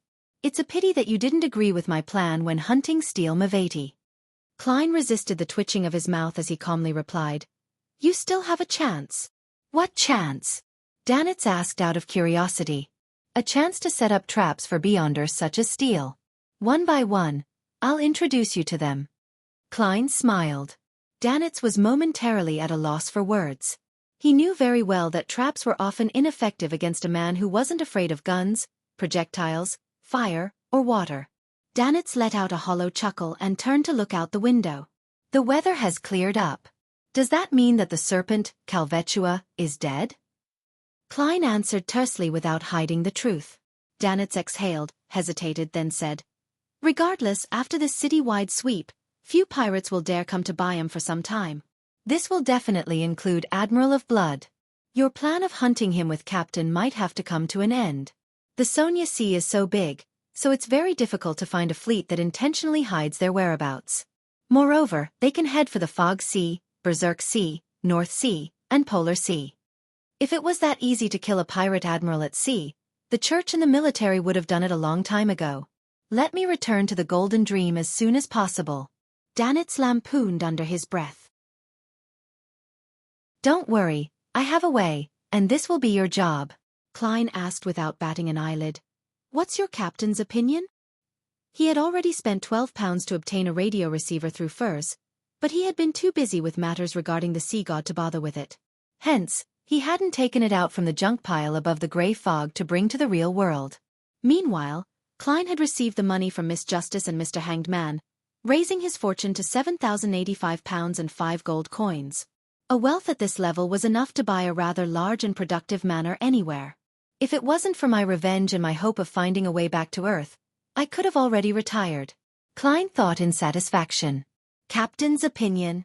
Danitz forced a smile and said, "Although Captain and the others should have entered within a 500 nautical mile radius, in theory, allowing the attempt of a soulfall ritual, you should know that the sea routes aren't entirely safe. Pirates have to be careful not to get caught by the military or the church. For this, they often need to take detours. I believe we should wait another day before doing the soulfall ritual so as to prevent any wastage of energy and materials." "Okay." Klein didn't give any affirmative answers and had turned towards the washroom. He planned on heading out again today to search for a chance to act as another person. Seeing Gehrman Sparrow's back, Danitz exhaled. "I must first contact Captain in private and persuade her to let me return to the Golden Dream before I can use the soulfall ritual in front of you. Gehrman Sparrow is someone who likes to head out. I have plenty of opportunities and space. Heh, don't tell me that he enjoys shopping?" Danitz thought, curling his lips. After leaving the Cathedral of Waves, Alger Wilson went straight for the Ralph Trading Company in reflection and found the owner, who was reading a newspaper. He was well aware that this middle-aged man, in formal attire, a bow tie and glasses, was a veteran pirate. He supported the resistance in secret and reverently worshipped sea god Calvetua. "What is it, our captain of a ghost ship?" Ralph put down the newspaper, crossed his right foot over his left, and smiled leisurely. He was an illegitimate child. His father was an adventurer of Lone and Faisac blood, and his mother was a native. He had made his fortune by becoming a pirate, then being a merchant that did business with both pirates and the officials. He established a vast network of connections that provided him with help at the Governor General's office, the city council, and the police station. Upon hearing Ralph's question, Alger almost frowned, because the man's attitude and tone were rather abnormal. This abnormality was a state that wasn't in accordance with Alger's expectations. In his opinion, after the fall of sea god Calvetua, he was certain that there would definitely be bad omens in the Rorstad archipelago. The pious believers would definitely sense that something was amiss, either feeling apprehensive or downcast, so how could they still be so relaxed and natural? Alger didn't directly mention Calvetua. Instead, he chuckled and asked, "Do you know where Covaro has been recently?" Covaro was the pirate captain who possessed the beyonder characteristic of the Sanguine Baron. It was said that he was once a sailor aboard the Dark Emperor, and that he was part of the periphery forces of the King of the Five Seas, Nast. Who knows? But he's surely not in Byam. Otherwise, he would have been caught in the raids in the past 2 days. Ralph shrugged his shoulders. I heard that his boat went south. Alger actually had an appointment with Covaro on this matter, and he was only using it as a way to start the conversation. Of course, he was well aware that to avoid the tsunami in the waters of the Rorstad archipelago, Covaro had definitely gone far away and would take some time before he returned to Byam. However, Alger wasn't too anxious, as he already knew that Mr. Moon had been given an acceptance draft. If he withdrew the sum before its maturity, he would receive a discounted value and lose a large amount of interest. He deliberately nodded his head and said, "Got it, thank you for telling me." At this point, Alger pretended to be unaware of what happened as he asked, "I heard that many sea god figurines in many places shattered by themselves?" He hadn't witnessed any instances of this himself, but he could make a reasonable deduction based on the church's archives. In many of the colonial islands and countries of the southern continent, more than 1 or 2 false gods like Calvetua had been finished off by the 7 churches. What happened after their deaths had already long been recorded in the archives. Ralph calmly nodded. Yes, there was such a thing. But that's not bad news. His expression turned fervent. Because God has appeared over the land once again in a new image. God has reappeared over the land once again with a new image? Alger's eyes remained fixed on him, and he felt that this was both reasonable but also unexpected. Judging from the Church of Storm's reaction, he was certain that Calvetua was already dead. Then which sea god was responding to the believers now? Connecting it with his previous judgment, he quickly came up with a bold idea. Is it an embodiment of Mr. Fool? He used sea god Calvetua's perishing to create a new identity? He can release his powers through the seal to directly affect an identity in the real world? Is this the real reason for the world to come to Byam? Hiss, Mr. Fool really does things with pomp. Alger secretly swallowed his saliva and suppressed his excitement. In the Wind of Azure Inn, Klein, who had yet to leave, saw the stack of cash Captain Elland handed him. Here is your reward for a total of £100. He didn't mention how much Gehrman Sparrow and Danitz each received, but he gave a total amount. As for how exactly they would split the reward, that was something he left to them. The military is really generous. Klein silently mused as he received the thick stack of cash, instinctively taking out 2 5-pound notes and tossing them to Danitz. He lowered his wrist and finally drew another 2 10-pound notes in an expressionless manner. Gehrman Sparrow is still rather just, far more just than just Elland. Danitz put away the reward in pleasant surprise. His wallet that had slimmed down quite significantly over the past couple of days had finally been replenished. Glancing at Gehrman Sparrow in his new clothes, Elland asked, after some deliberation with his boat-shaped hat in hand, "News from the Church of Storms has revealed that the person who posted the notices on the cathedral's door, informing them of the problem between Letitia and sea god Calvetua, was Blazing Danitz. What do you think about that?" He stared straight into Danitz's eyes and waited for an answer. "Ha ha." Danitz gave a hollow chuckle. "I don't know him." Klein was silent for 2 seconds before saying, "While fulfilling a dead adventurer's wish, I came across Letitia and her companions at the inn. Snakes invaded our place in the middle of the night, but they easily resolved it. After returning to Byam, I went to purchase some items from the Resistance and discovered that they had taken out their holy sword. Furthermore, there were 2 mid-sequence Beyonders guarding that small base. I felt a crazy will invade my body just by making contact with that holy sword for a moment, and I had nearly lost control on the spot. They were still after Letitia. What Klein said was the truth. It wasn't the entire truth, but it was enough to infer the contents of the announcement. Even if the kingdom's military and the Church of Storms were to investigate further, they would only be able to unearth the fact that Gehrman Sparrow could change his appearance. After listening carefully, Ellen sighed and smiled. If there are such things in the future, you don't have to post notices in the middle of the night. You can come find me directly. This will allow you to reap even greater rewards. He stood up, put on his hat and said to Danitz, I heard that the bounty for blazing is going to rise again.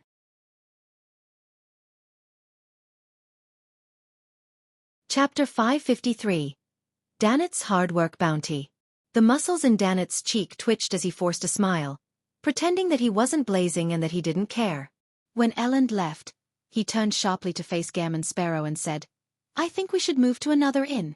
No, we'd better leave Byam as soon as possible. If I'm worth a bounty of more than 5,000 pounds, I won't be safe anywhere. The pirates and adventurers who are at the same level as me would definitely rush over like sharks smelling blood. Pray that they can finish off while also proving themselves, and giving them a high bounty are always very popular. They're worth no less than treasure. Danitz suppressed even more of his inward shouting. Klein didn't agree or disagree. He slowly smiled. Are you worried that your bounty will be too high? Danitz nodded heavily, finally feeling as though the madman Gehrman Sparrow was finally saying something sensible. Besides hiding, there are other solutions, Klein said as he walked over to the coat rack. What are they? Danitz asked subconsciously. Klein took off his half-top hat and put it on his head. Raise your sequence. Let your strength match the bounty. He put on his coat, twisted the handle, and walked out of the suite. Raise myself to sequence 6? Become a conspiracist? Danitz paused for 2 seconds. Then he frowned and grimaced. When he consumed the sequence 9 Hunter and sequence 8 Provoker potions, he didn't find it much of a problem. In fact, he began to long for finding the legendary treasures, obtain mid or high sequence formulas and their corresponding materials to advance to a demigod, and then become the new king of the sea. However, the intense pain and discomfort brought to him by the pyromaniac potion had left him in fear and apprehension. He didn't dare believe that he nearly lost control despite strictly following his captain's instructions of constantly provoking his opponents. This forced Danitz to consider whether or not he was fine just getting rich so that he could return to Intis a rich man. He stood there, troubled for several minutes. Finally, he thought of a question. Even if I want to advance by consuming a potion, it's not something I can do in a short period of time. I'll still have to find the formula and collect the ingredients. It wouldn't be an easy task, and the new bounty might be released tomorrow or even today. So, I must change inns and leave Byam as soon as possible. After Alger left the Ralph Trading Company, he casually went to a few places to inquire about the situation. When it was almost noon, he received a new report from the Church of Storms. It's confirmed that the person who posted the notices at the door of the cathedral is Blazing Danitz. Pay attention to his whereabouts. Blazing Danitz. Alger held the slip of paper in his hand and ruminated over the name silently. The corners of his mouth curled up, and he no longer had any doubts in his mind. With ease and certainty, he felt confident about going out to sea to hunt for materials. This was because his quest would happen at sea and because Mr. Fool has a new identity: Sea God. Having missed the morning's blue star, Danitz waited until 4 in the afternoon to attempt the soulfall ritual while Gehrman Sparrow was out. He drew the god of knowledge and wisdom's sacred emblem with familiarity. An omniscient eye on an open book, with the appropriate altar set up. Inside the wall of spirituality, he lit a candle and picked up the lavender and mint extract before dripping it onto the still burning flame. A refreshing fragrance filled the air, and Danitz burned several more herbal powders. Having done all this, he took a step back and said in ancient Hermes, I pray for the power of knowledge. I pray for the power of rationality. I pray for the God of wisdom's loving grace. I pray that you allow me to communicate with the spirit of Edwina Edwards, the teacher who pursues knowledge, the researcher of spirit world creatures, Vice Admiral Iceberg of the Seas, who hails from Lenberg. Whoosh! Along with the echo of the incantation, the interior of the altar suddenly became cold. Apart from the 3 candles, the remaining brass dagger, the salt plate, the bottle of extract, and the fountain pen and paper all floated in midair. Danitz waited nervously, not knowing what was going to happen next. After nearly 20 seconds, the flames of the 3 candles began to sway, coloring the candles in a pale green color. Danet's body suddenly stiffened. He felt an icy chill invade his body in an irresistible manner. He saw his feet move uncontrollably, and he took a step forward.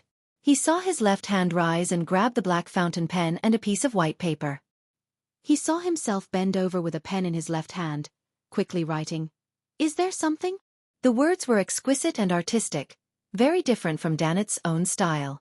It was only then that Danetz realized he could control his head and his throat. "Captain, sea god Calvetua is dead." He squeezed out his hoarse voice as though he was suffering from a heavy cold. "Details." His right hand wrote smoothly. This was the opportunity Danetz had been waiting for. He immediately recounted everything that had happened, including Gehrman Sparrow's visit to Simeem Island in order to fulfill some adventurer's dying wish, the possibility that Gehrman Sparrow had suffered the sea god's curse and how he easily resolved the problem after closing the door, including the madman's mistake of mistaking the ancient elven ruins as a sea god ruin. Towards the end, Danetz quickly added his own take on the matter. "I believe that Admiral of Blood won't come to buy 'em for quite a substantial period of time. Most famous pirates wouldn't. It will take at least half a year for this matter to pass. Captain, your hunting plan with Gehrman Sparrow might have to be shelved for the time being. I wish to return to the Golden Dream." His left hand froze for a few seconds before writing, "Continue to follow Gehrman Sparrow, and be my contact point with him." "Captain, why you can teach him the soulfall ritual," Danetz yelled hoarsely. His left hand wrote, "This can only be done within 500 nautical miles, and in the case of the person holding the ritual, it would be quite risky for him. And you have our points of contact on the various islands. Those are things that cannot be told to outsiders." Indeed, Gehrman Sparrow is just an outsider. "But, Captain, I really want to go back to the Golden Dream." Danetz racked his brains and said, "Maybe we can invite him to be a guest on the ship." "No, this..." Suddenly an idea came to Danetz. "Captain, he has a messenger." "He has a messenger." "A messenger that travels through the spirit world to deliver letters for him. This should be an unrestricted means of communication, and it should be more private and secure. I don't need to be the contact person anymore." Danetz thought in abnormal delight. His left hand hung in midair for a few seconds before he wrote, "If that's the case, there's no problem. As the New Year holiday is coming to an end, it's indeed time for you to return to the ship. You do have some talent in languages, but you still have quite a few problems in other areas. You need to attend more classes and work harder." Danetz opened his mouth, but nothing came out of it. He suddenly felt that returning to the Golden Dream wasn't anything to look forward to. In the evening, Klein returned to the Wind of Azure Inn. He didn't find a suitable target for acting despite an entire day's work. Due to the sweep from before, many pirates and adventurers that were wanted were arrested. The remaining ones continued hiding cautiously, not daring to go out at all. Whether it was the bars, casinos or brothels, business was poor and there weren't many customers. "So this is the situation." Danetz came over. He cleared his throat and gave a hollow chuckle. "It would be my first time using the soulfall ritual, and I don't have much confidence. I did a test ahead of time, and haha, it succeeded. I managed to communicate with Captain, and she believes there's no chance to hunt Admiral of Blood anytime soon. She plans on summoning me back to the Golden Dream. As for us communicating, don't you have a messenger? You can use the messenger to send Captain a letter." "My messenger was given by a big shot, and it's not mine. Moreover, the messenger can only send messages back and forth between the owner and the owner of the token, without involving anyone else. Yes, it can also be between the host of a ritual and the owner. That reminds me, I have to find a way to get a messenger of my own, or many things will be inconvenient. As for the solution to this, obviously, it's to write to Mr. Azek, who has to be an expert on the matter." Klein calmly pulled over a chair and sat down. He leaned forward and said in a low voice, "Tell your captain that I have a way to find Admiral of Blood." "Huh!" Danetz was stunned, having not expected such an answer. Then, he saw the corners of Gehrman Sparrow's mouth slowly widen as he repeated, "Tell your captain." Danetz shivered. He didn't dare to make any inquiries as he forced a smile. "We'll have to wait until the next blue star, which is between 11 p.m. and midnight tonight. Very good. Klein smiled as he praised. But Danitz wasn't happy at all. Klein stood up slowly, recollecting a special dish he had eaten for dinner, and he headed for the bedroom. The food was called the tiativa, and translated into loan, it was meat within fruit. The cook used a giant local fruit, tina, hollowed out its flesh, leaving only a solid shell, then stuffed it with mashed mutton and fish, followed by sea salt and several types of spices, and repeatedly roasted it over the fire. The meat was fresh, fragrant, and perfectly blended with the sweet and slightly sour flavor of the fruit. Closing the door behind him, Klein first wrote a letter thanking Mr. Azik for his earlier guidance. Then he asked again how he could have a messenger of his own. After folding the letter, he took out his copper whistle and summoned the messenger. The messenger didn't stay, disintegrating the moment it took the letter. Phew. Klein rested for a moment, ready to enter the space above the gray fog to see if the prayers of the believers could bring him any useful information, such as who he could actually act as. Chapter 554. Acting as God above the gray fog, inside the palace that looked like a giant's residence.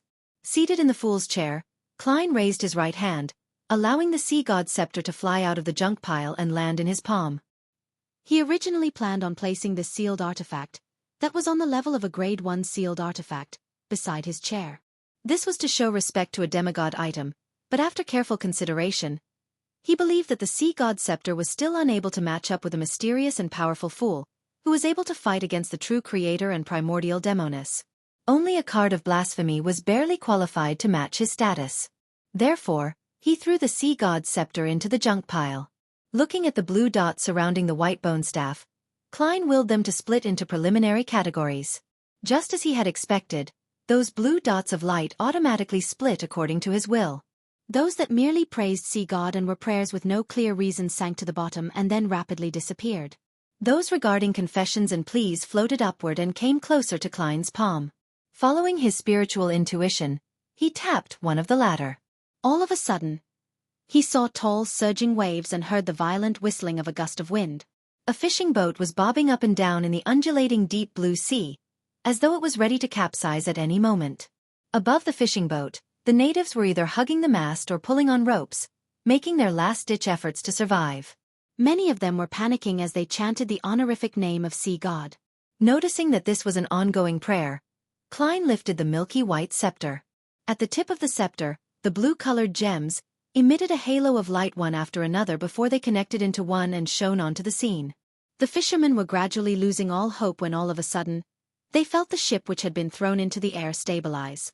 They looked around in amazement and saw that the mountain-like waves had calmed down at some point, and the raging winds were slowly calming down, turning as mild as Zarhar beer. The overbearing dark clouds in the sky dissipated, and a storm was forcefully pushed back by a mysterious force before it could fully assume its full form. The fishermen quickly recovered from their dazed states and understood what had happened. Sea God has protected everyone. Sea God has shown his majesty. Plop, plop, plop. All of them prostrated themselves on the deck, spread their hands, and placed them to their mouths, reciting the honorific name of Sea God in an irregular fashion. Thank you, praise you. Adorer of the sea and spirit world, guardian of the Rorstad archipelago, ruler of the undersea creatures, master of tsunamis and storms, the great Calvetua. Above the gray fog, Klein felt a little depressed.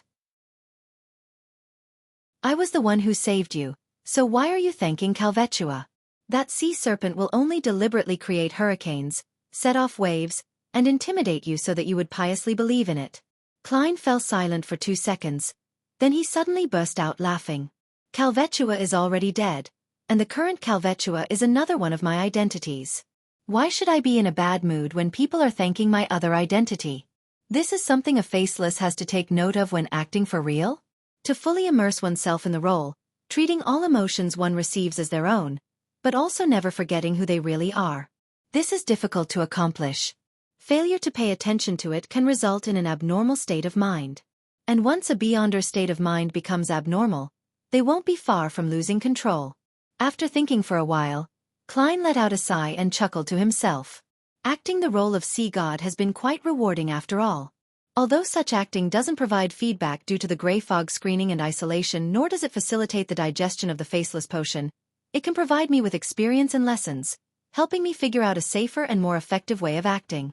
Wrapping up his thoughts, Klein spread his spirituality to another point of light. This time, the plea came from under a bridge. A woman with tattered clothes and a festering body was leaning against a corner, mumbling the honorific name of Sea God as she made her final confession. Through her descriptions, Klein seemed to have witnessed her short life. She was a native woman whose parents believed in Sea God. As a result, she inherited the faith of Sea God. In the first decade or so, her father worked as a miner, repairing roads and laying the rails, while her mother focused on temporary jobs: sewing, doing laundry, helping out at the docks, and occasionally working as a street girl. Only then did the family barely survive. An abrupt change occurred 2 years ago. Her father had died during a road repair accident, and the Rorsted Railroad Company had offered only a pittance of compensation. This pushed the family onto a path of no return. Subsequently, the girl was sold to the Red Theater by her mother and became a legal prostitute. Although Emperor Roselle had long invented the condom, many pirates and adventurers were unwilling to use one in their desire for momentary pleasure. And since the Red Theater didn't enforce the use of condoms, the girl's resistance was ineffective.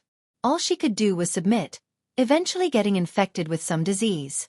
The manager of the Red Theater had tried to provide her some simple treatment, but seeing that she wasn't getting any better, she was chased out because the cost of the follow-up treatment was obviously much higher than the cost of buying another girl. Not only was the ill girl unable to find a new job, but she didn't even have the money to rent a house. Her mother and younger siblings had long since disappeared, perhaps already dead or abducted to become slaves. The girl became a tramp and lived under the bridge. She managed to survive for some time thanks to the food and free medicine provided by charity organizations. But it was ultimately a short period of time. Her illness got worse and worse, and her body became weaker and weaker. Very quickly, she reached the end of her life. At that moment, she recalled the days when she was the most well-fed and dressed. She recalled the words that the pirates and adventurers would occasionally say. She whispered and prayed to Sea God, "I want to live like a human being." Klein once again raised his staff, but he found that this sealed artifact didn't possess the ability to cure diseases. He thought of purchasing some medicine from Emlyn White via the world, but he found that the prayer scene happened at noon. The girl had already passed away under the bridge, in mud and dirt, her body filled with agony and intense hunger. Klein was silent for a moment. Then he raised the angle of the prayer screen to reveal the location of the bridge.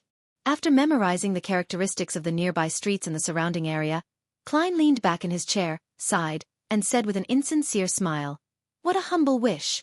There isn't much of an opportunity to act. I'll try my best to bury you like a human being." He retracted his attention and scanned the other points of light, searching for someone he could act as, but he found nothing. During this process, Klein noticed that Kalat, Edmonton, and the other members of the resistance were carrying out a ritual. They had placed a batch of items on the altar, and they prayed for Sea God to imbue them with power. So that's how they receive the Beyonder items they use for trade. To be at the level of a demigod is truly different. Moreover, they're used to not receiving any immediate replies.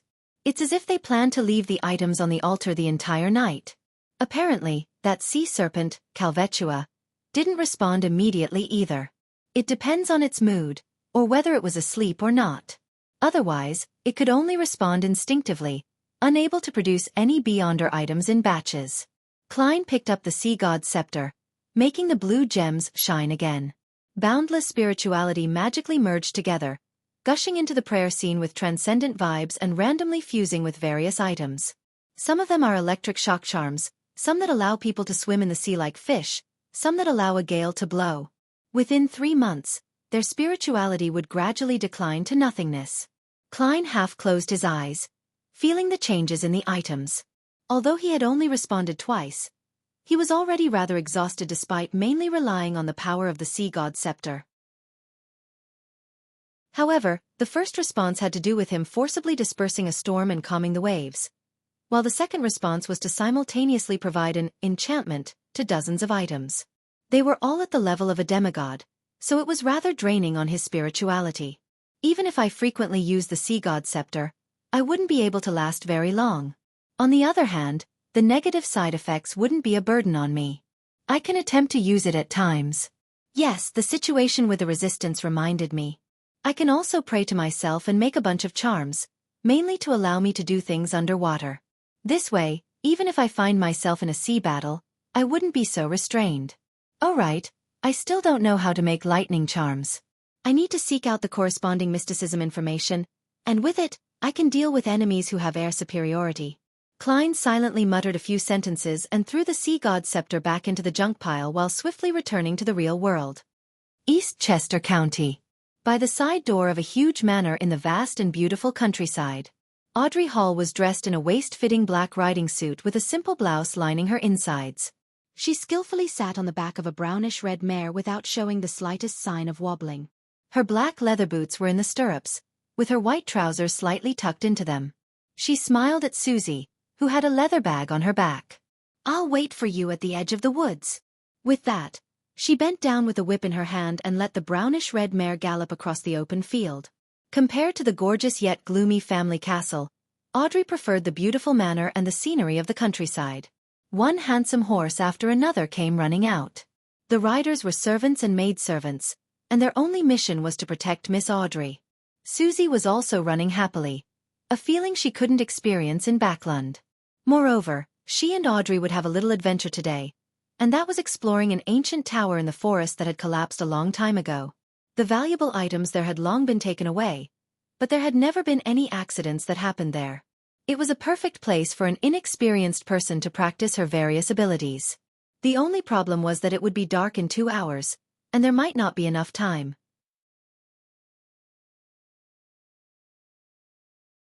Chapter 555. The message late at night. East Chester County was still cold in January, with snow often piling up. The branches and leaves of the trees were withered, with beasts hiding themselves, making it appear lifeless. Audrey led Susie around the ancient tower several times while surrounded by her attendants and maidservants, but they found nothing. There were only piles of gray bricks and rotten wood, and in the gaps, there were weeds and the corpses of tiny critters. Audrey had thought she could find some murals on the wreckage of the walls, allowing her to decipher the origins of the ancient tower and use the appearance of wild beasts to secretly practice her beyonder skills such as awe, frenzy, placate, but she was only left very disappointed. This isn't a tiny adventure. It's just a stroll on horseback. She pursed her lips, held her whip, and walked to her horse. Unwilling to resign herself to this, she asked the attendants and maidservants around her when she had traveled half the distance, "Are there any legends of monsters nearby?" Half of the attendants had followed her from Backlund to the family castle before coming to this manor. The other half were locals and were usually busy in the manor. There was no doubt that Audrey was asking the latter. The reason why she had come to this manor was because, historically, there was a folk tradition of worshipping dragons in the surrounding areas. A young attendant secretly shot a glance at his noble and beautiful mistress. He mustered his courage, took 2 steps forward and bowed while saying, "Deep in this forest, there are many fearsome wild beasts. Every year, hunters die there, but no one has ever encountered a monster before. It's just like the situation described in an old folk song that goes around this place." He recounted the folk song and the general meaning was, monsters are in your dreams, dragons are in your dreams, the great imagined palace, floating in the air, is also in your dreams. There is the place where you will have everything, all the way until you wake up. Curious children, brave adventurers, go and find the dragon in your dreams. The attendant deliberately left out the last line, because he might be misunderstood as being sarcastic to Miss Audrey. A dragon in a dream. The great palace that is imagined and floating in the air is also in a dream. Audrey carefully pondered for a few seconds before she suddenly felt that this ancient folk song wasn't completely meaningless. According to the information about dragons that she'd bought from Little Sun, the dragon of imagination, Ankwelt, had actually imagined a floating city with massive temple pillars supporting a towering palace complex. The name of the city was Liveseed, meaning the city of miracles. In dreams, the spectator pathway comes under the mind dragons, involving the conscious, subconscious, the sea of collective subconscious, and the sky of spirituality. No matter how you look at it, it certainly involves the dream domain. Perhaps this ancient folk song really is pointing to something. Could Liveseed really exist in the sea of collective subconscious, in dreams? But a dream is purely in the mind. Many thoughts flashed through Audrey's mind. Even when she returned to the manor, she was still unable to come up with a clear train of thought. Entering the room, she glanced at Susie, suddenly having the urge to show off. Susie doesn't know anything about dragons, so she definitely wouldn't be able to detect the peculiarities of this folk song. No, don't be arrogant. That's too superficial. And it's easy for Susie to discover that I'm hiding something.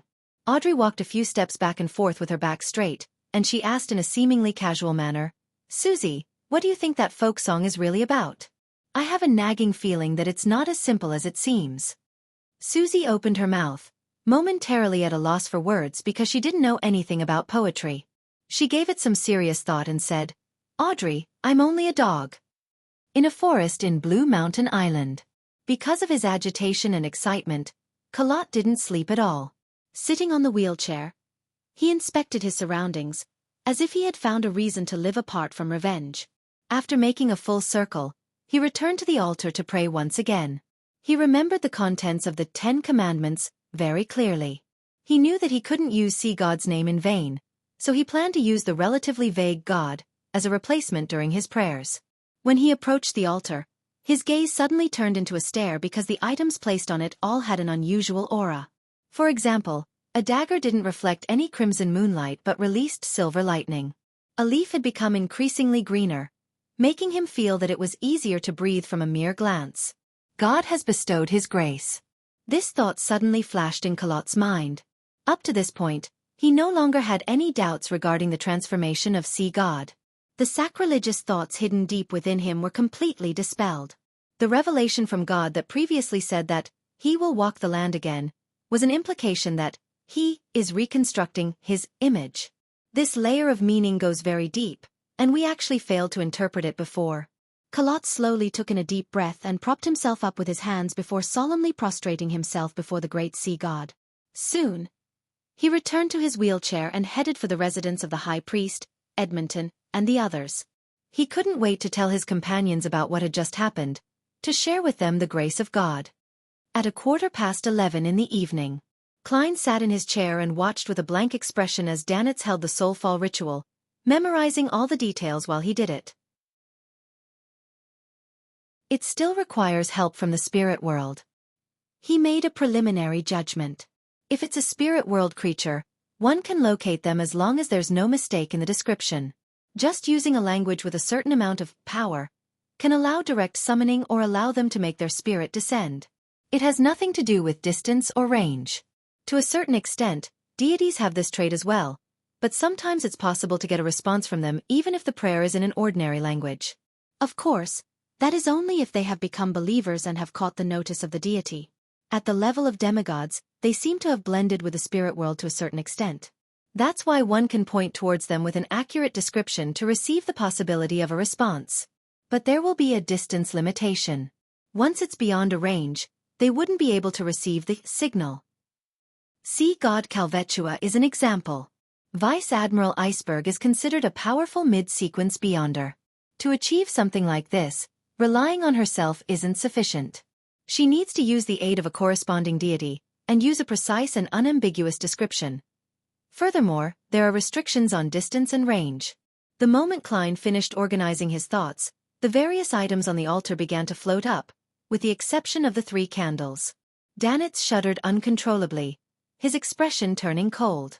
Very soon, he let out the female voice of Vice Admiral Iceberg. Good evening.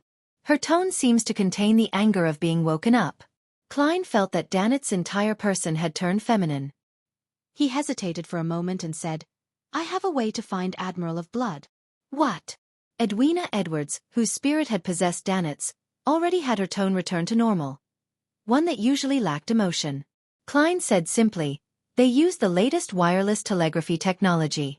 I received the frequencies and passcodes from White Shark. Wireless telegraphy. You know such things? Edwina appeared surprised to learn that Gehrman Sparrow, who was an expert in mysticism, would also have some general knowledge of radio communication technology. Klein politely smiled. A little. Edwina was silent for 2 seconds, then she asked through Danitz, have they discovered that? Are you referring to whether Admiral of Blood and Company have discovered the leak of their frequencies and passcodes? In theory, they should have, since their intelligence officer, Old Quinn, has died at the hands of Mr. Hanged Man. However, wireless telegraphy hasn't reached the level of wide-scale adoption yet, so it's easy for those who use it to ignore security risks. Klein didn't respond with absolute certainty. Perhaps. But we can try. As long as I can listen in on the frequency, there's a very high chance of finding Admiral of Blood. As sea god, even at the level of a demigod, making it difficult for me to know about matters in neighboring seas like the back of my hand, I can still control sea creatures and ask them to seek people out. Klein silently added. Edwina said thoughtfully, I'll have Danitz help with the surveillance. You know a lot about wireless telegraphy as well. Klein grinned and said, Okay. When the Soulfall ritual was over, Danitz watched Gehrman Sparrow take out a sizable piece of machinery and its corresponding accessories, with mixed emotions. What is this? He asked in astonishment. Klein said flatly, radio transceiver. Danitz turned agape as he finally forced his question out. Where did you get it? Klein glanced at him. Outside as he spoke, he tossed the manual and information on the frequencies and passcodes to Danitz and went back to his bedroom to sleep. So this is what he does on his frequent trips out. Danitz felt as though he had understood something. After much reading and experimenting, he finally mastered the usage of the radio transceiver and settled back into his reclining chair. He was soon snoring away. Without knowing how long he slept, he was suddenly awoken, astonished to hear rhythmic clicks. What? Danitz rolled to his feet and looked towards the source of the sound. He saw the radio transceiver in the dim room working on its own, spitting out illusory sheets of white paper under the serene moonlight. What's this? Danitz conjured flames in his palms as he carefully inched forward. This scene reminded him of the horror stories that pirates often spoke off when they were bragging. There's a problem with the radio transceiver? It's connected to an evil spirit? Danitz decided to yell for Gehrman Sparrow the moment he discovered anything amiss. As he approached the radio transceiver, he saw several lines of ancient Fey Sac on the illusory sheet of paper. Hello. I sense a familiar but unique aura, but it's about to dissipate. Hello. Danitz attempted a response. Who are you? The radio transceiver produced its clickety-clack again, spitting out a piece of white paper. My name is Rhodes. In exchange, you have to answer one of my questions. You're tuning in to the Xiaofan's Wuxia Tales YouTube channel. Don't forget to subscribe and join us on this journey to catch the most captivating stories.